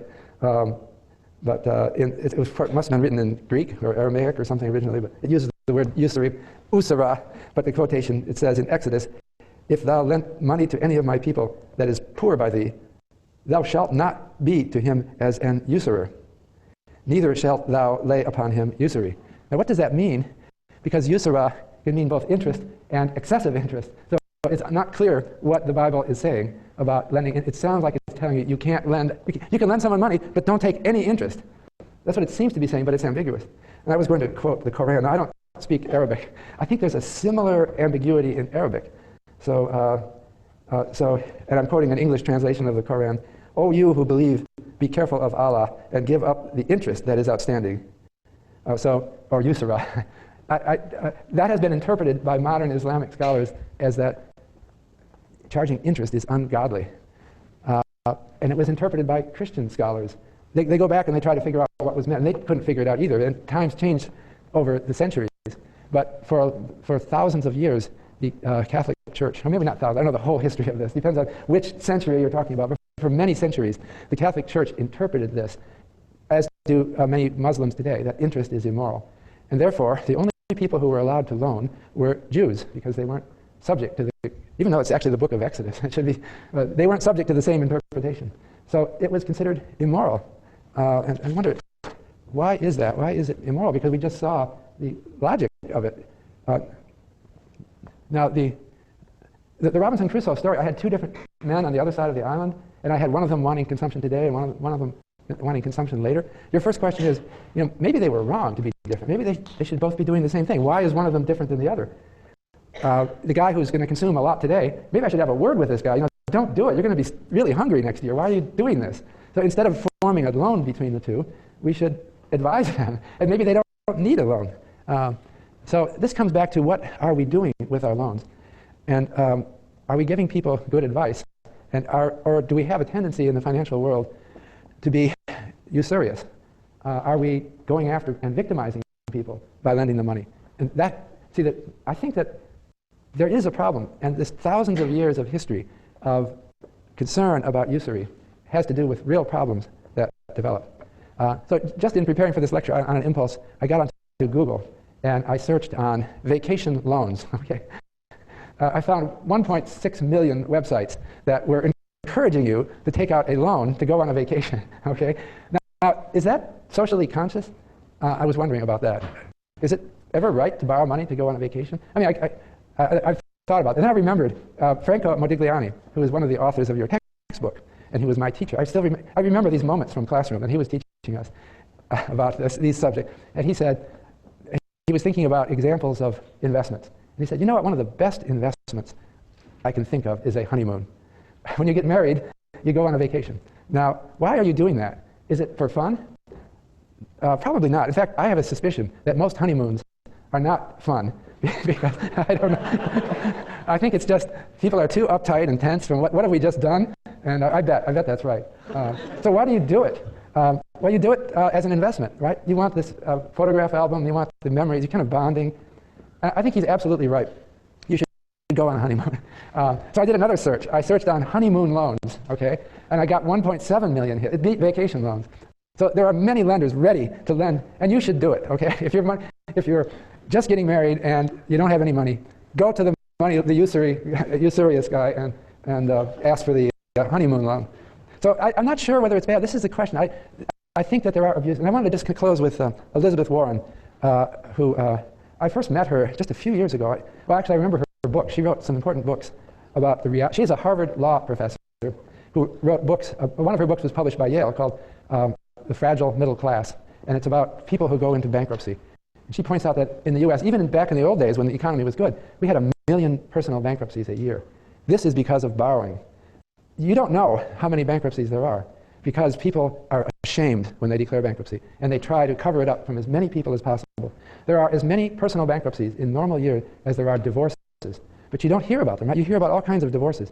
People are ashamed of divorces too, but they can't cover them up because everybody knows. But they can pretty well cover up a bankruptcy, and so they don't talk about it.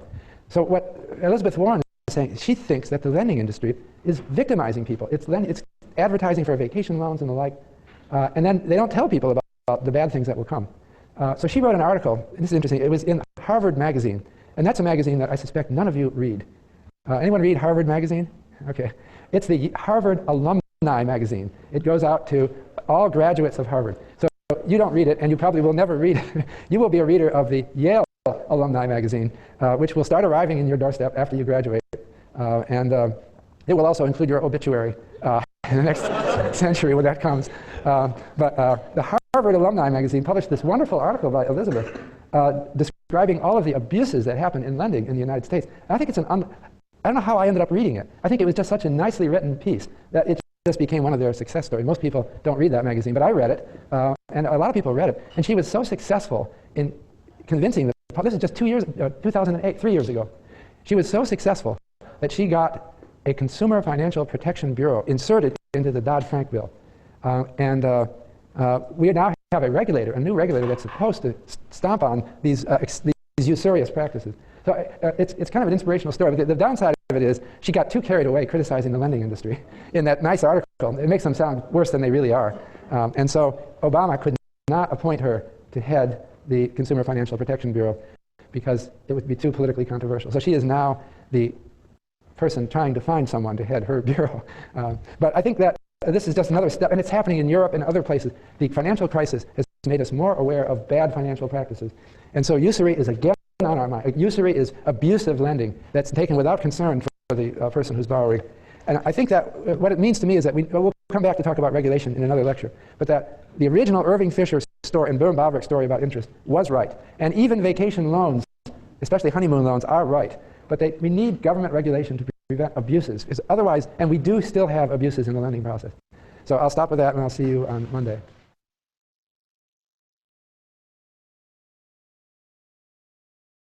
Already about them a little bit.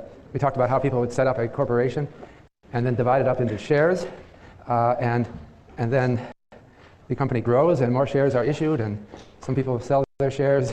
It's a way of creating an organization that works. We talked about the first real corporation with traded shares. That was the Dutch East India Company in the early 1602.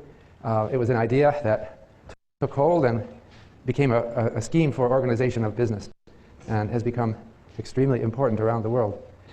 I actually had my own personal experience. I've created 2 corporations in my life. First time it was one of my students here at Yale, Alan Weiss. Actually, he was not an undergraduate. He was getting an MBA from the School of Management. But he came to me after he graduated and said, I see that you create home price indexes. I'd like to start a company and sell them. Okay? And so he wanted me to advise the company. And then we decided to make a corporation. We brought in my colleague Chip Case, who's at Wellesley College, and it's called Case Schiller Weiss Incorporated. And we brought in a real businessman. So, but he said it would be ridiculous to have 4 names on the company, so he generously allowed his name, this Chuck Longfield.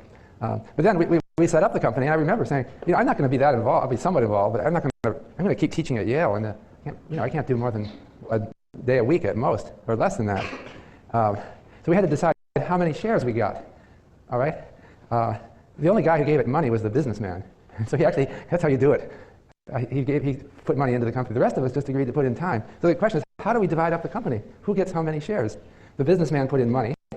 I'm putting in time. How do we do that? And I know I'm not going to put in as much time as Alan Weiss, who's actually running the company. But you know what we did? We just divided it 4 ways, and we set it up. And it's not a big company, but I'm saying it's from my own personal experience, having done this. We sold it. That was 1991. We sold it in 2002 to Fiserv Inc. And at that time, we had 12 employees. Never got that big. But then later on, S&P bought the indexes. And we have the home price index is called the S&P Case-Shiller indexes, which now they're quoted a lot. It was a success. It didn't get really big, but it was a success. One thing that I learned from this experience is an appreciation for lawyers, okay? Because I had never phoned a company before. I didn't know what kind of things would happen. It just all, incidentally, in dividing up the company, I think it was just fairness. That we thought we'll all make our own contribution in our own way. We can't decide who's more important. But honestly, I didn't really care about the money. For me, it was just a new experience. It was kind of like we could all be in this together if we're all trying to make money and making something big. So it was just kind of a story for me that made it a little bit of an adventure. I was in it for the fun of it because I really don't feel like I need any money. I mean, I have a job. Right? I don't aspire to a mansion or anything like that. But we just did it. It was fun. The reason why I appreciated lawyers is that they seemed to anticipate all of our conflicts.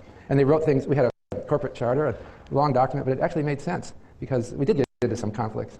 This is what happens in a company. Somebody isn't working as hard as somebody else, and then some resentment develops. So what do? The salve is more shares, okay? If one guy is doing more than another, it gets brought up at the board meeting, and someone says, well, let's give this guy more. It's called a bonus, right? So we kind of discovered the wisdom of this system. And I think a lot of people around the world have discovered it, and that's why corporations are such an important component of our economy. So that's just my own personal story, but I wanted to talk about big and important corporations, not mine. But first I wanted to give you some sense of perspective on how important corporations are. Corporate stock, okay, as traded on stock markets. So I have data here from the World Bank, and that's the website. You can get all the countries of the world from it if you want. And the latest data they have is 2008. And for various countries of the world here, they have, or various regions of the world, they have the value of the stock markets, of the listed stocks in those countries, in trillions of US dollars. And they also have, that's this column, the trillions of dollars. They also have the fraction of GDP represented by the stock markets in that country. So you can see that the biggest stock market in the world is the United States. So it's 11.7 trillion in 2008, according to the World Bank. Second biggest is the euro area, 5 trillion. And UK is very big because the United Kingdom was very early to become a financial center, and it's an enormous financial center now. The interesting thing, though, is as a fraction of GDP. Now, people are confused by when we talk about fraction of GDP because it's 1 year's GDP we're talking about. We're comparing a stock with a flow, a stock of wealth in the stock market, dividing that by 1 year's GDP. So it shows here that the United States stock market in 2008 was worth almost a year's GDP, and it was higher than any other, at least other major country. Again, this is a symbol of capitalism. All the value. If you want to invest in stocks anywhere you live in the world, you're going to probably come to the United States because it's much higher than. I mean, you could do Asia and the Pacific, 3 trillion, but U.S. is almost 4 times as large. And that's because of the long history. This is a capitalist country. And as I was saying, the New York corporate law of 1811 kind of got this ball rolling. And so it has led the world on that. But I think if we look at this chart again in 10 or 20 years, it's going to look different because stock markets are growing around the world as a form of organization for enterprise. So these numbers on the rest of the world are all going up, and we'll see more and more value elsewhere. I think this is, and the reason is because it works. The system coordinates the activity of, it allows people to work together, and it allows them to avoid conflicts and motivate people to work and get things done. And it creates wealth, and people like that. And so it seems like something that was learned. We had a big, grand experiment with socialism, obviously, in many places of the world, and the socialists kind of gave up on it. They decided this works better. That's why we have in China now market socialism. Still socialism in a sense. Maybe it's transformed and it's different, but it does have a stock market, and it's growing rapidly there. But I don't want to exaggerate the importance of these either, because the total value here for the United States is only 82% of 1 year's GDP. Another way of putting it is, let's round that to 12 trillion. And there were about 300 million Americans in 2008. That's $40,000 per capita is the total value of the stock market. Now, does that sound like a lot of money to you? Well, think of it this way. For a family of 4, that's 160,000. That won't buy you a house, okay? So it's not that big. It's big, but it's not that big. Because what you have to remember is that corporate stocks are claims on the profits of corporations. But most of what corporations do is take money in and pay it out. They pay it out to their employees and to other people, bondholders, and taxes. Lots of other places the money goes to. So the actual value of the stock market, I think most people exaggerate it in their mind. It's not that big. It's big, but not that big. And it's smaller in other countries. You might wonder, why is it that in Europe it's only 38% of GDP? That sounds funny, right? I mean, in Europe, they tend to do things on a, they're moving, I think, in the direction of more modern corporation with big exchange-traded corporations, but they often do things on a smaller scale still. So, for example, in Germany, you notice that often companies in Germany, after the end of their name, they have AG. That stands for Aktiengesellschaft, and it means stock market company. But others have GmbH. Do I have that capitalized right? Gesellschaft mit beschränkter Haftung. That means a family company, or it's a company that's not traded on the stock exchange. What we're looking at here are traded stocks. All right, and actually, my company that I was just telling you about was never traded, so that's called private equity. If it's on the stock exchange, it's public equity, and it's if it's not traded, then it's private. So this is private, and this is public, and there are similar distinctions in other countries, but this is Germany. I just wanted to be clear about one thing, which the word equity. It has many different meanings, but the meaning that we have here is shares in a corporation. I was curious about how far back that term goes. That word equity, referring to shares, was not coined until, I think it was 1904, according to the Oxford English Dictionary. So, and it was American. It's an American term. It's now spread over the world. But we use equity. I'm trying to think, why do we call it equity? I think equity means equality and fairness, all right? And so what it means is each share is equal. I think that's what it means. We're treating people with equality. So so that's what we have, an equitable division of profits among owners of a corporation. By the way, I was making the comparison. I said the value of shares in the United States is 40,000 per capita, and it must be much less in Europe, like 20,000 or less of traded stocks. I just want to compare that with houses. I said 160,000 would be the share of a family of 4 in that value of the U.S. stock market.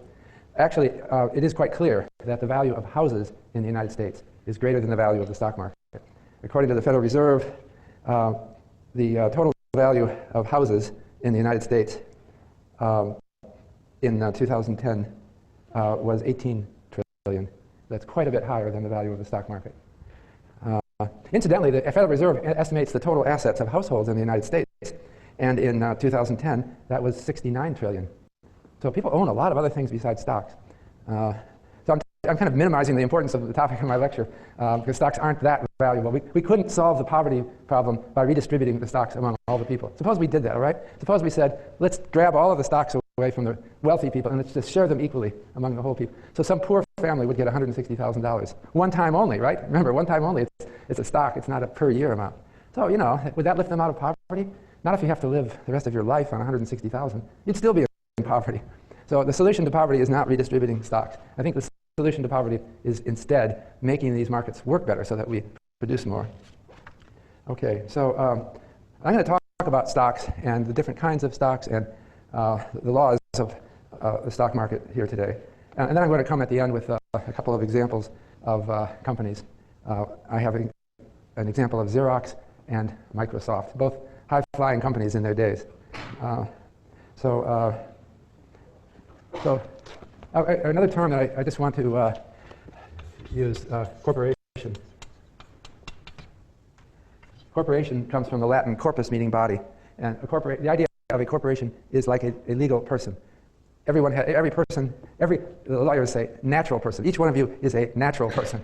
But there are artificial persons as well. And the corporation is called an artificial person, even though it really only is owned by people. It's like a slave belonging to the shareholders. So that's the origin of the term. Actually, corporations go back to ancient Rome, where they were called publicani. And they had a stock market in the Roman Forum. But they were never allowed to proliferate. The laws encouraging them did not create a swell of new companies. There were very, very few of them. It wasn't until the 19th century that corporations really became important. Now, a corporation is owned by the shareholders, okay? And in most corporations, all the shareholders are equal. That's why we call it equity. And they all have one vote. It's one share, one vote. Not always. There have been exceptions. There are non-voting shares. But usually, they all vote. And the idea is that the shareholders vote to elect a board of directors. This is what they call shareholder democracy. It's inspired by political democracy. So we're going to set up a company that's democratic. But it's not democratic in that every person has a right to vote. It's each share has a right to vote. And so that's the essential idea. The board of directors, by tradition, it's when you form a company in the United States, you have to choose a state to incorporate in. Okay? And then each state has its own corporate laws. So my company, we did it in Massachusetts. A lot of people like to do it in Delaware because they like those laws of Delaware and the taxes of that state. So you choose, and then the state will dictate some basic rules, typically that you have to have an annual shareholders meeting where you vote. That's the idea. And we did that. I remember we followed the law. It was a great, someone had a plan and it worked. And so what do you do at the shareholders meeting? Well, anything according to the bylaws of the company, certain things have to be decided there, but not many. The basic thing you do is you hire a chief executive officer. You agree to hire that person. And then the chief executive officer reports to the board as an employee of the company. Okay. And in the U.S., the chief executive officer has, by tradition, often been named as chairman of the board. But in Europe, that's less likely. There's some different traditions. And in the rest of the world, a lot of people say it's not good to have the CEO as chairman of the board, but it's better to have the board of directors are not generally working at the company. The board of directors are people who were brought together to give wisdom to the company. It's just what happens. You're setting up a company and you don't know where to go and what to do. You need someone to run the company. That's the CEO. And the CEO is probably a gung-ho guy who's going to work 80 hours a week and he's ready to go. But he needs guidance. He or she needs guidance. And so you get people with different perspectives, someone who ran a business years ago and is retired, or any number of different kinds of people. And the board will meet more regularly than the shareholders. The shareholders don't want to get involved typically because they typically own many companies and they don't have time to worry about But you keep a board, you keep it small enough, so there's not too many people, like 6 to 10 people, and they know everything about the company. They're privy to all the information, and they talk to each other at regular meetings, and they call each other up on weekends, and it's part of the concept of a director, that you just take responsibility for this company. You don't run it, but you're responsible for it. And then the law says in the United States that if you join a board of directors, you have a duty of loyalty to the shareholders, okay? That you were elected by the shareholders to be on the board, and you have a duty. You may not own any shares in the company. Typically, you don't. And the board of directors is typically paid only, a member of the board is paid some token amount of money. You wonder why people do it. They often do it just to kind of stay involved and keep themselves learning. But they can make substantial money, but they're not the owners of the company. They don't get rich by it. They're the kind of wise people that were brought in. They're just, this is you join the board, you're taking on a responsibility. You're not taking on a massive responsibility. You only meet, minimum maybe 4 times a year. You'll be on phone calls, but you have some responsibility for the company. And some people like that, and they kind of sense that, well, I'm a productive part of society. I have this company. I'll learn all about it and think about it in a broader perspective. And so that seems to work. This sort of organization seems to work really well. And you know what will happen? The board will be talking informally among themselves, and they'll say, "Is the CEO really doing a good job?" And they think about it. So I'm going to just sort of ask around with our customers, and what do they think? And so someone might say, we could just get a new CEO. Let's do it. And then the guy's out immediately if they vote at the board meeting. And this is a structure that keeps companies really good. In one of the previous semesters, I had Carl Icahn come, who is a notorious board breaker. Well, he comes in, his career, he told our class here that he likes to buy enough shares in a company to get himself on the board. And he loves to go and show up at board meetings. He buys companies where there's relatively ineffective boards, and the board is not really paying attention. They're kind of lazy. And he comes in and he makes shocking statements like, "Fire the CEO right now. This guy's a loser." And the board gets all upset because they kind of like the guy. It's cozy. But Icahn says, I can do it. I go in there and I lay it all out. And maybe take a few meetings. I can bring them around and get the company straightened out. So this is shareholder democracy, how it works well. And not everyone agrees with Carl Icahn's interpretation. He's a controversial guy. But now another thing I want to say, there are basically 2 kinds of corporations. There's for-profit and non-profit. I've been talking about for-profit, and all these people listed as owning, all these people listed I had on the screen as listed shares are for-profit. Okay, that means they have shareholders. There's another kind of corporation which is called non-profit, and we're standing in one right now. It's called Yale University. It's a non-profit corporation, and it has a board of directors. They call it the corporation. They meet regularly. It's like other corporations, but there are no shareholders. So how can that be? Who owns Yale? Well, it's a person. Yale University, like other universities, is a legal person, and its rights are defined by law, and the profits go back to Yale and accumulate there and are spent for a cause, namely education and research. So the board of directors of Yale has a different purpose. They don't have any duty of loyalty to shareholders because there are no shareholders. We could call you shareholders, I guess, if you're students here, but that's not what you're called, and you don't have any rights to the profits. Profits are spent for good causes. So you kind of wonder, well, those 2 sound very different, don't they? Because a for-profit is trying to make money, and the non-profit is doing something for a cause. That seems totally different.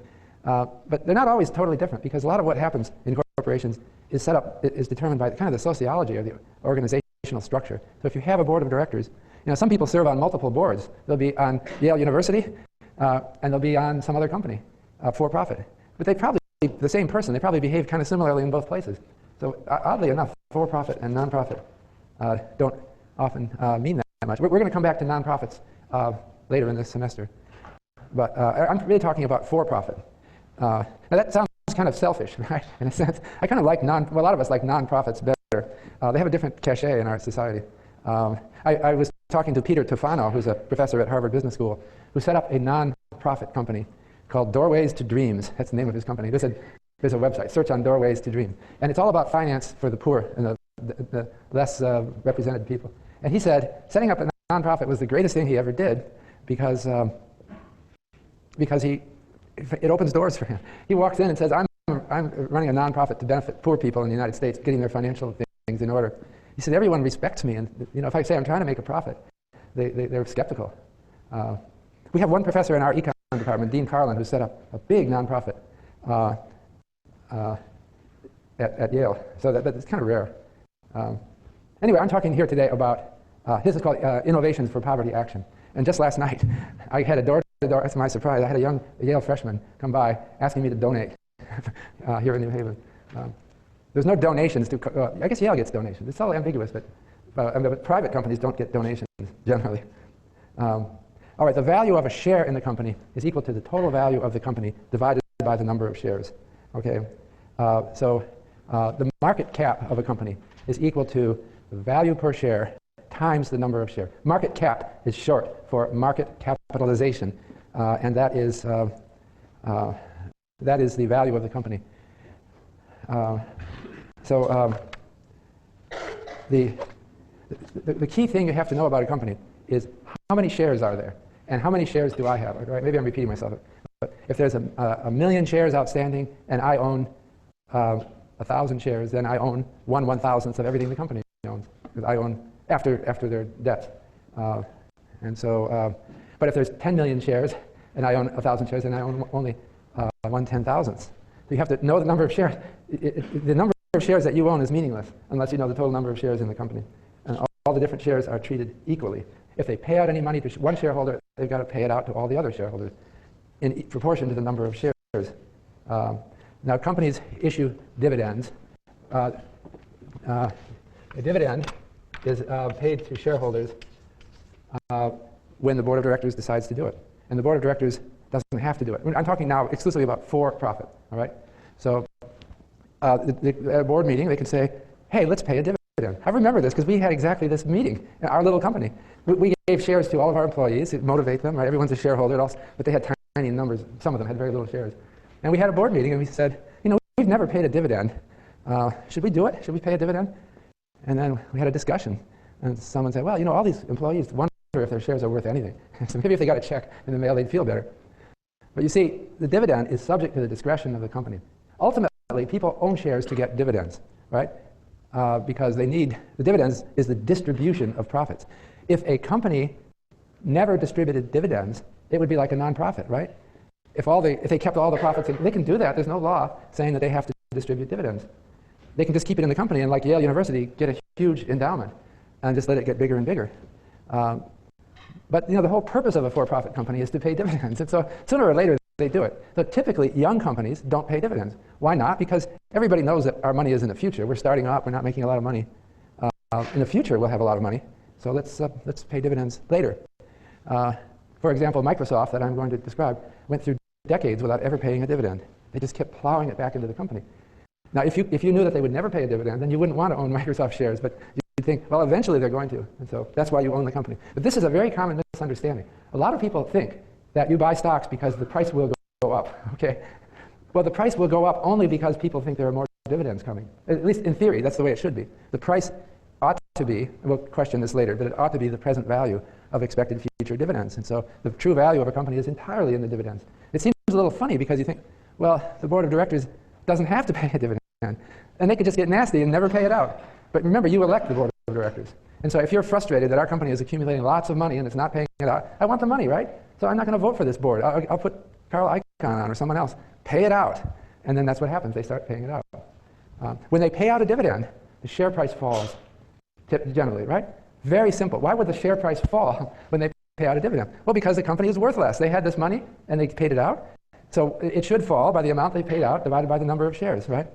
And companies do that routinely. When they declare a dividend, the price falls. It's called the ex-dividend price. And they show it in newspaper. Well, they don't do it.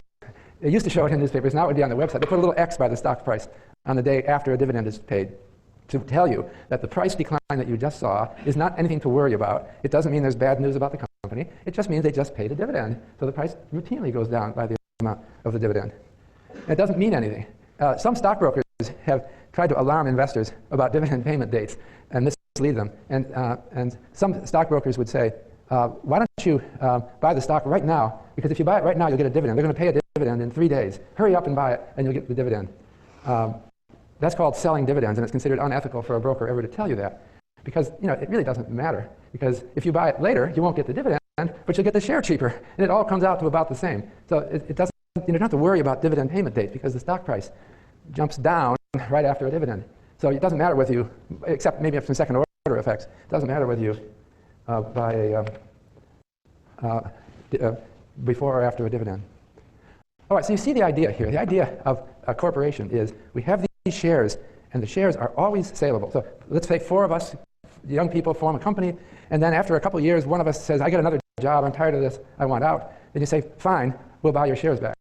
Okay, we agree on a price. So it's very fair and easy, so people can get in and out as they see. And the only people involved are people who want to be involved. And then you find some new person. The 4 of us set up a company, there's some new guy who just heard of us, and you think, this is a great idea, I want in. So then you say, all right, we'll sell you shares in the company.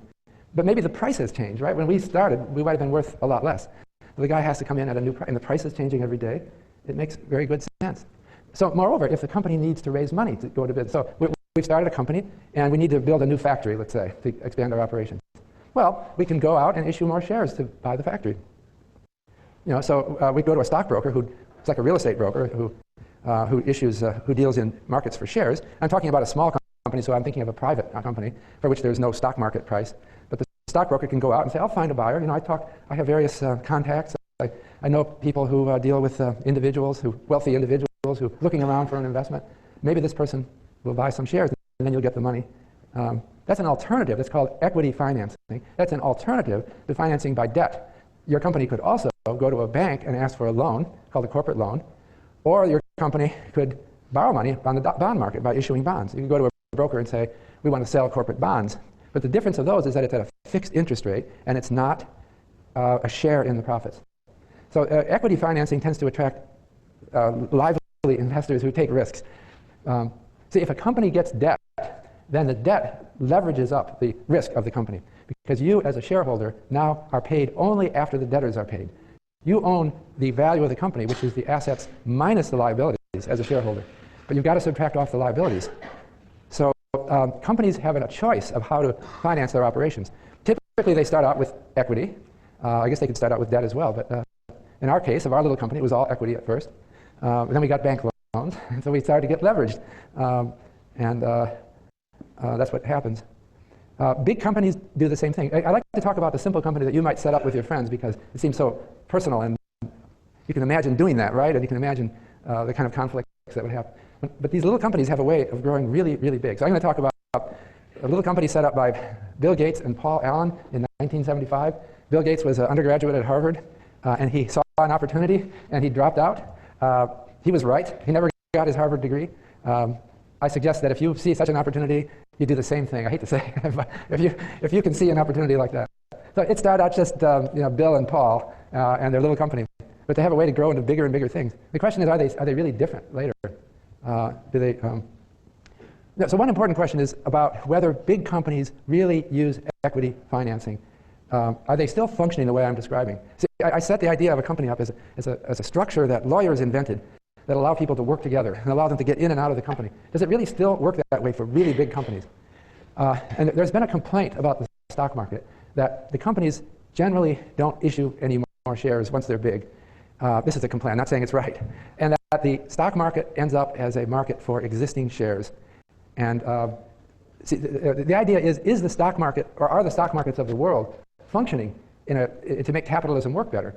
Well, I could say, well, they should be, because the price of a share in a company is an indicator of the value of the company, and it directs resources. I mean, people look at that price and they decide where to invest. But if they're not issuing any more shares, does it matter? So I had a quote from Karl Marx here. You've heard of Karl Marx, the founder of communism. And he, in his book Capital, Das Kapital, his classic work,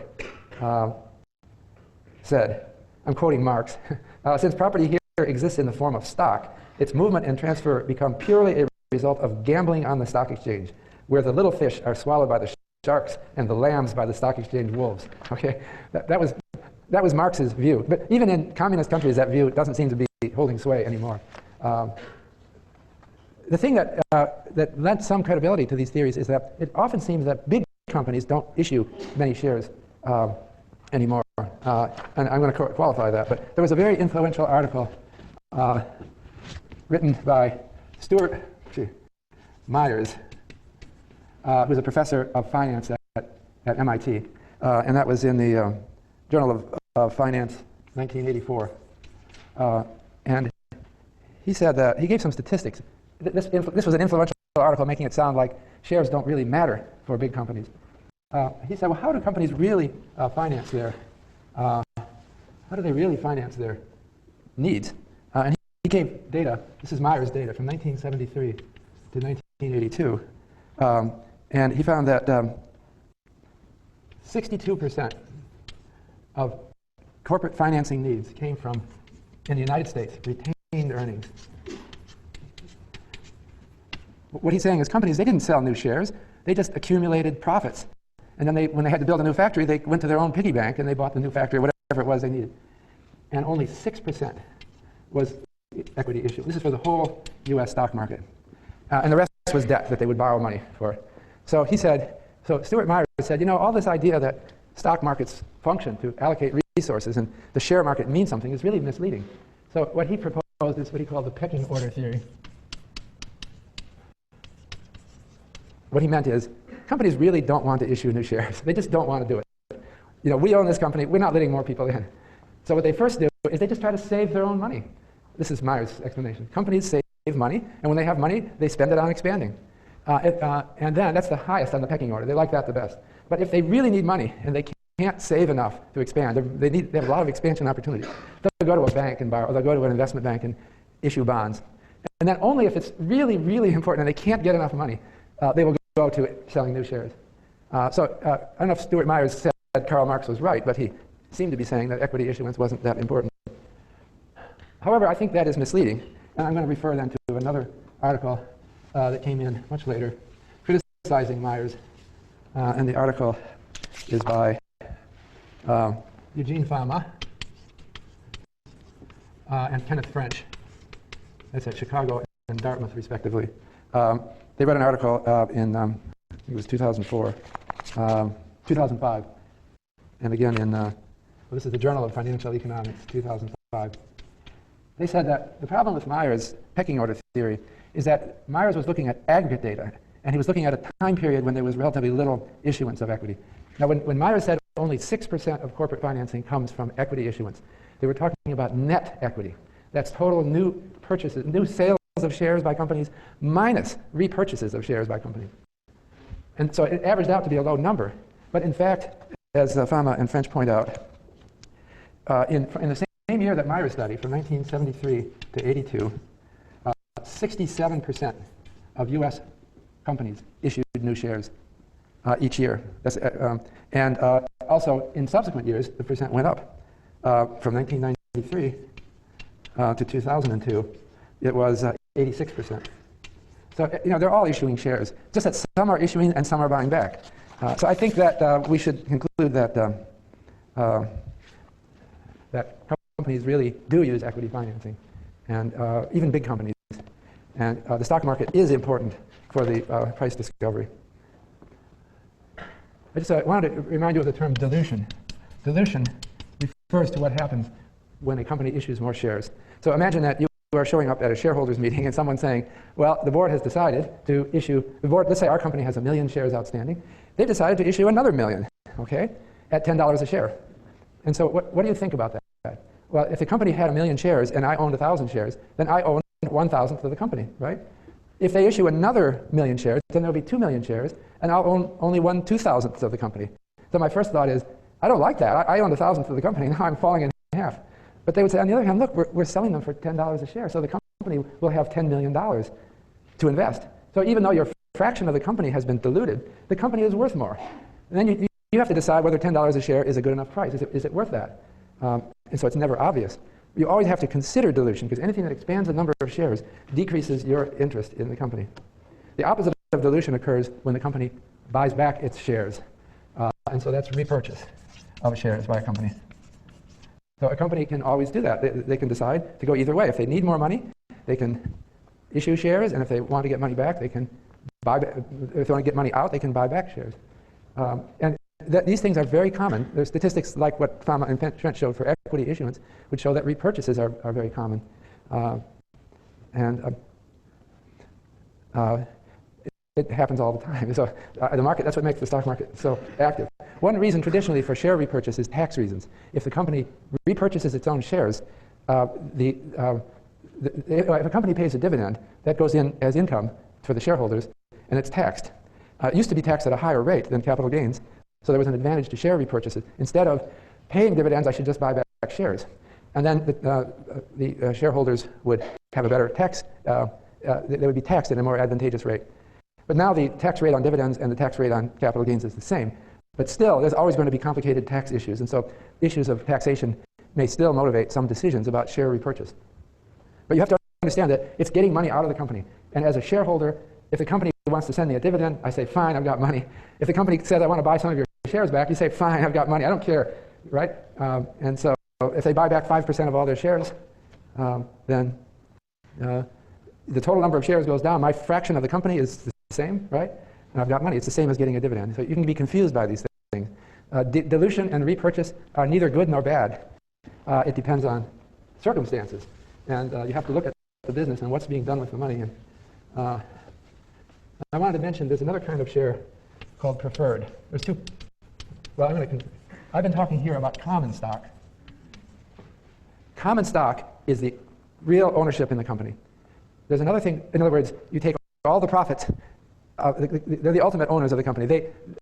Nobody is above them in the hierarchy. But there's something close, it's considered close but different. It's called preferred stock. And preferred stock pays it has a set dividend. Instead, and but the contract says that the dividend is so many dollars per year. And the board doesn't have to pay it. But if they cannot, typically the contract says, they cannot pay a dividend to the common shareholders until all the dividends to the preferred shareholders are paid up. And the preferred shareholders typically don't have a vote. Okay? So this is it. So you could buy preferred stock in some company, and then you would know exactly what your dividend. Usually they just pay a dividend. It's like owning a bond. And it's always the same amount. So you're not betting on the company doing better or worse, generally. But if it does badly, you might lose your dividend for a while. If the company goes bankrupt, well, then you're out. But if the company starts doing well again, they've got to go back and make up for all the dividends they missed. So preferred shares are safer than common shares, but they lack the upside potential. They're not as exciting as common shares. So when General Motors got into a crisis, the U.S. government bailed out General Motors. What they did was to buy preferred shares in General Motors. So the U.S. government was a preferred stockholder in General Motors. Why did the U.S. government do that? Why did they buy preferred shares rather than well, they now do have common shares as well. I think the government wanted to not be a stockholder, not to be a voter in GM. They wanted to keep their distance because this is America, it's a capitalist country. If the U.S. bought common shares in General Motors, it's like nationalizing the company, right? The government would be on the board, they would have the votes. They just didn't want to go that far, so they bought preferred shares in General Motors. Later, General Motors got on its feet again and bought back the government's preferred shares. So the government is no longer a preferred shareholder in General Motors. Common is much more important than preferred. Okay. Now I'm going to talk a little bit about dividends. What determines whether a firm pays dividends? There's a famous article by John Lintner. John Lintner was a professor at the Harvard Business School and also one of the inventors of the capital asset pricing model. He wrote an article in, when was it? It was a long time ago, about why firms pay dividends. And, since remember, it's a judgment call by the board of directors. So he interviewed people who were involved in those judgments and asked them, why do you pay dividends? Why did you decide to pay a dividend of a certain amount?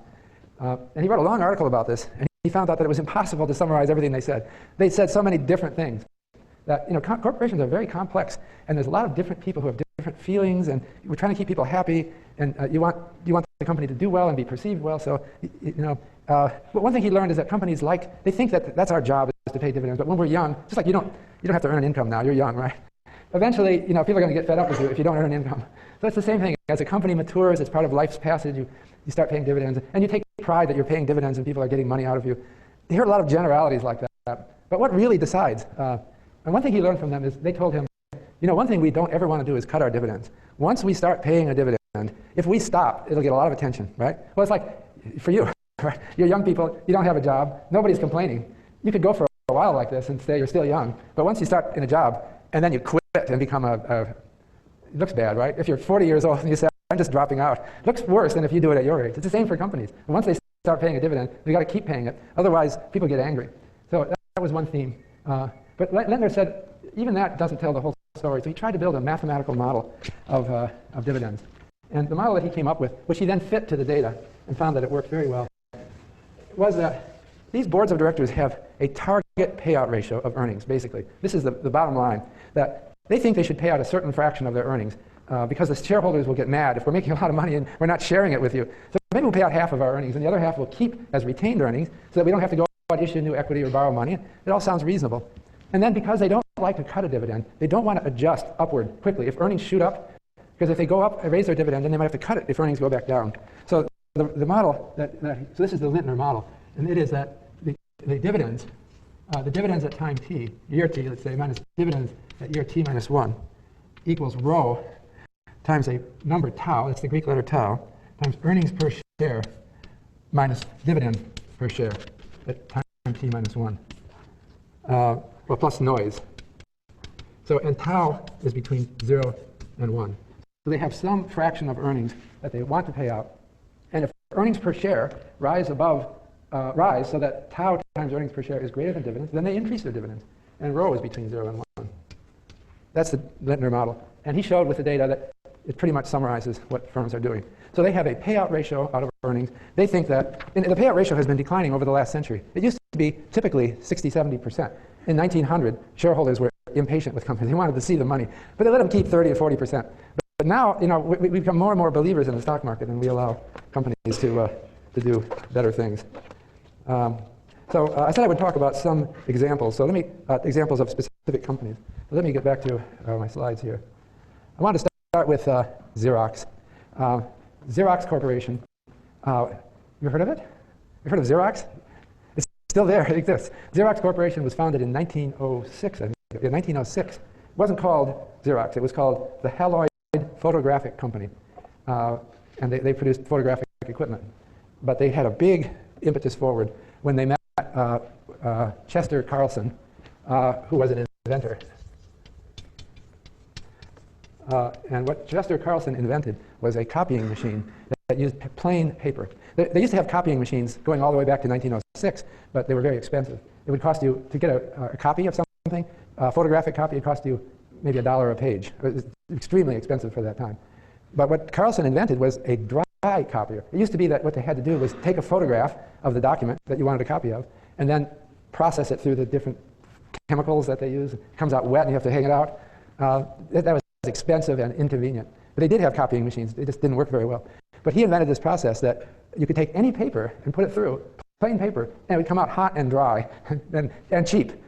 So Xerox became an overnight success because they had a patent on Carlson's thing. And it became the glamour company of the 1960s and 1970s. So it was one of the nifty 50. People were very impressed with Xerox in its day. So Xerox means dry in Greek. It's a dry copier. And it was considered a high-tech company and moving forward rapidly. But then it suffered a problem. Do you know what the problem was? It was doing really well until sometime in the 1990s when another invention came. And it wasn't Xerox's, it was called digital copying machines, where they would scan in, the machine would have like a computer that would scan in the document and then produce a copy. And it had a lot of advantages over the Xerox copier. So the company almost went under. So I have, what I got here is the balance sheet from Xerox company. And this comes from a website, sec.gov. And I got this from the 10Q report. Xerox is a public company, not a private company. It's traded on stock exchanges. So US law says any public company must file a quarterly report with the Securities and Exchange Commission, and they put it up on their website. This is the website. So any public company's balance sheet is on the web, and it's there updated every 3 months. And I've got a couple of them here. I've got 1999 and 2010. In my little company, Case Shiller Weiss Incorporated, it was not public. So our balance sheet was never up there on the sec.gov. That's one of the disadvantages, many people say, of becoming public. If you start out as a private company, then you want to get listed on the stock exchange. That's called going public. When you go public, the SEC is on your back, and you say, you now have to file those quarterly balance sheets. So this is what I've got. So this is Xerox, and it's all up there on sec.gov. And I've got it for 1999. This was right at the time when they were really in trouble because the digital revolution was killing Xerox. I just wanted to show a balance sheet of a company because there's two sides to the balance sheet. There's assets and liabilities. Assets are things the company owns. Liabilities are debts the company has. So this is one side of the balance sheet, but I've got it for 2 years. And everything is in millions. So Xerox had $126 million in cash in 1999, and they picked up the company was dying in 1999. In 2001, they hired a new CEO, Anne Mulcahy, and she is credited with saving Xerox, turning the company around. So by 2010, at least in terms of cash, they are doing better, but maybe not a lot better. She saved it from extinction, but she didn't move it back onto the nifty 50. So I just wanted to look at what a company owns, and this is just an example of a balance sheet. So Xerox owned $15 billion of receivables in 1999. It was a much lower number in 2010. I don't know, it might reflect time of the year or something. Receivables is money that's owed to them, right? They ship a copying machine to someone. The guy says, I'll pay you in 3 months. That's a receivable. And they had inventories. That means probably copying machines ready to be sent out. And they owned buildings. The building was, I think it went down under Mulcahy. It went down from $2.4 billion to $1.6 billion. And then there's a lot of other things. So the value of everything that the company owns wasn't much changed. 28.8 billion went up to 30 billion. So at least she stopped the company from failing. But now that's only half of the balance sheet. I have to go to the other half. And these are the liabilities. This is what the company owns. What it owes. So it has short-term debt. Let's talk about 2010 of 1.6 billion, long-term debt of 7.8 billion, deferred taxes. That means taxes that they know they have to pay that they haven't paid. They didn't have any in 2010. And preferred stock. They own. They did have a small amount of preferred stock outstanding, which counts as a liability. All right. And so and then other liabilities. I put them all into one category. Now, okay, those are all the liabilities. Now, this last liability is unique because it's the residual. It's called shareholders' equity. And what they did, this number, the total liabilities has to equal the total assets. This is the same number that I showed you on the preceding page. What's the difference? It's the shareholders' equity. Okay, so it's 11.9 billion in 2010, up from 4.9 billion. So by this measure, it's a success. Now, why is shareholders' equity? Is this the value of the company? No, it's the value of the company on the books. So according to their books, I'll go back to they have all these assets, right? Including buildings and equipment. Where did they come up with this number? How do they know what their buildings and equipment are worth? It's an estimate, okay? Because who knows what they could sell them for. So in principle, this shareholders' equity is what the shares are worth, all of the shares, 11.9 billion. Because if you bought the company and you sold all the assets and paid off all the debts, that's what would be left. So you divide that by the number of shares, and you can get an estimate of the value of a share. But I say an estimate, it's not the same as the market value. In 2010, there were 1.4 billion shares outstanding in Xerox. The price per share of a Xerox common share in 2010 was $11.80. So if I multiply the number of shares by the price per share, the market cap for Xerox is $16.4 billion. Compare that with the shareholders' equity of $11.9 billion. So the company is worth more than its shareholders' equity. And you might ask, why would that be? Okay. Well, I think the answer is, you wouldn't buy this company to shut it down, right? You could buy the company for $16 billion and then shut it down, sell off all the assets, pay off all the debts, and you'd have $11 billion. So that's a sign of Anne Mulcahy's success.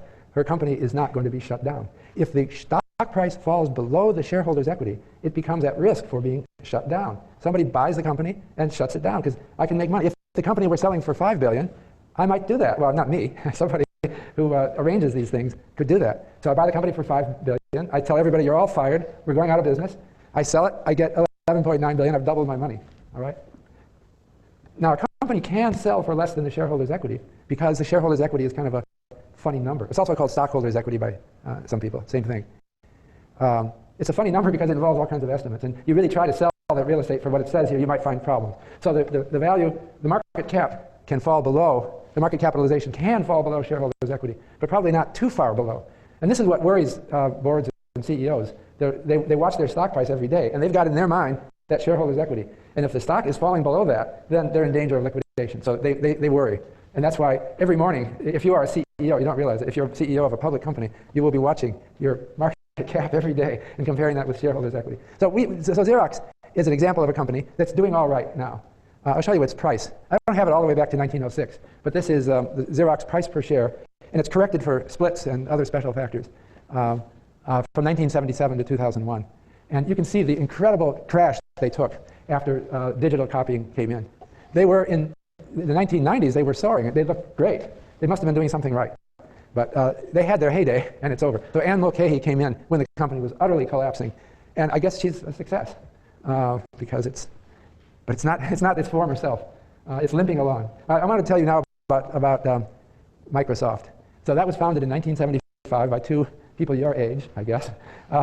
And as of 2000, it had assets totaling $52 billion. And in the last 10 years, it's almost doubled it. So its assets are $92 billion. What does it own? Well, it has cash of about $4 or $5 billion. Short-term investments, a lot of short-term investments. $37 billion of short-term investments. This is a company that's doing well. It's not on the end of its life. And it has property. They have this nice campus in Redmond, Washington. They call it a campus. It's fun place. It's anyway, it's not that expensive. It's only, all their real estate now is only about $8 billion. And that's all of their computers and equipment. And then they own stock. They don't just own, this is really different from, Xerox doesn't own any stock. They're trying to limp by. They're trying to get back in stride. Maybe they have gotten back in stride. But they've got $10 billion in the stock market. Other companies they own. So they own all sorts of stuff. This is a company that didn't pay a dividend until recently. And it's, Bill Gates and Paul Allen were still there running it. And maybe there's a little bit of truth in this pecking order model. They just wanted to save their own money. And they thought their shareholders would understand that Microsoft is doing so well. Are you really expecting us to pay your dividend out? We have all these opportunities. So we'll keep the money. And people had enough faith in these guys to let them do it. So by this account, the total assets of the company were $92 billion. But we have to look at liabilities. Remember, the shareholders' equity subtracts off liabilities. So here are their liabilities. They have some income taxes that have to be paid, but this is just, it's only $1 billion. That's like small change, right? It's because of some timing effects. Accounts payable, this is some money that they owe. They do owe money because every company delays paying their bills for a little while anyway, so they have something.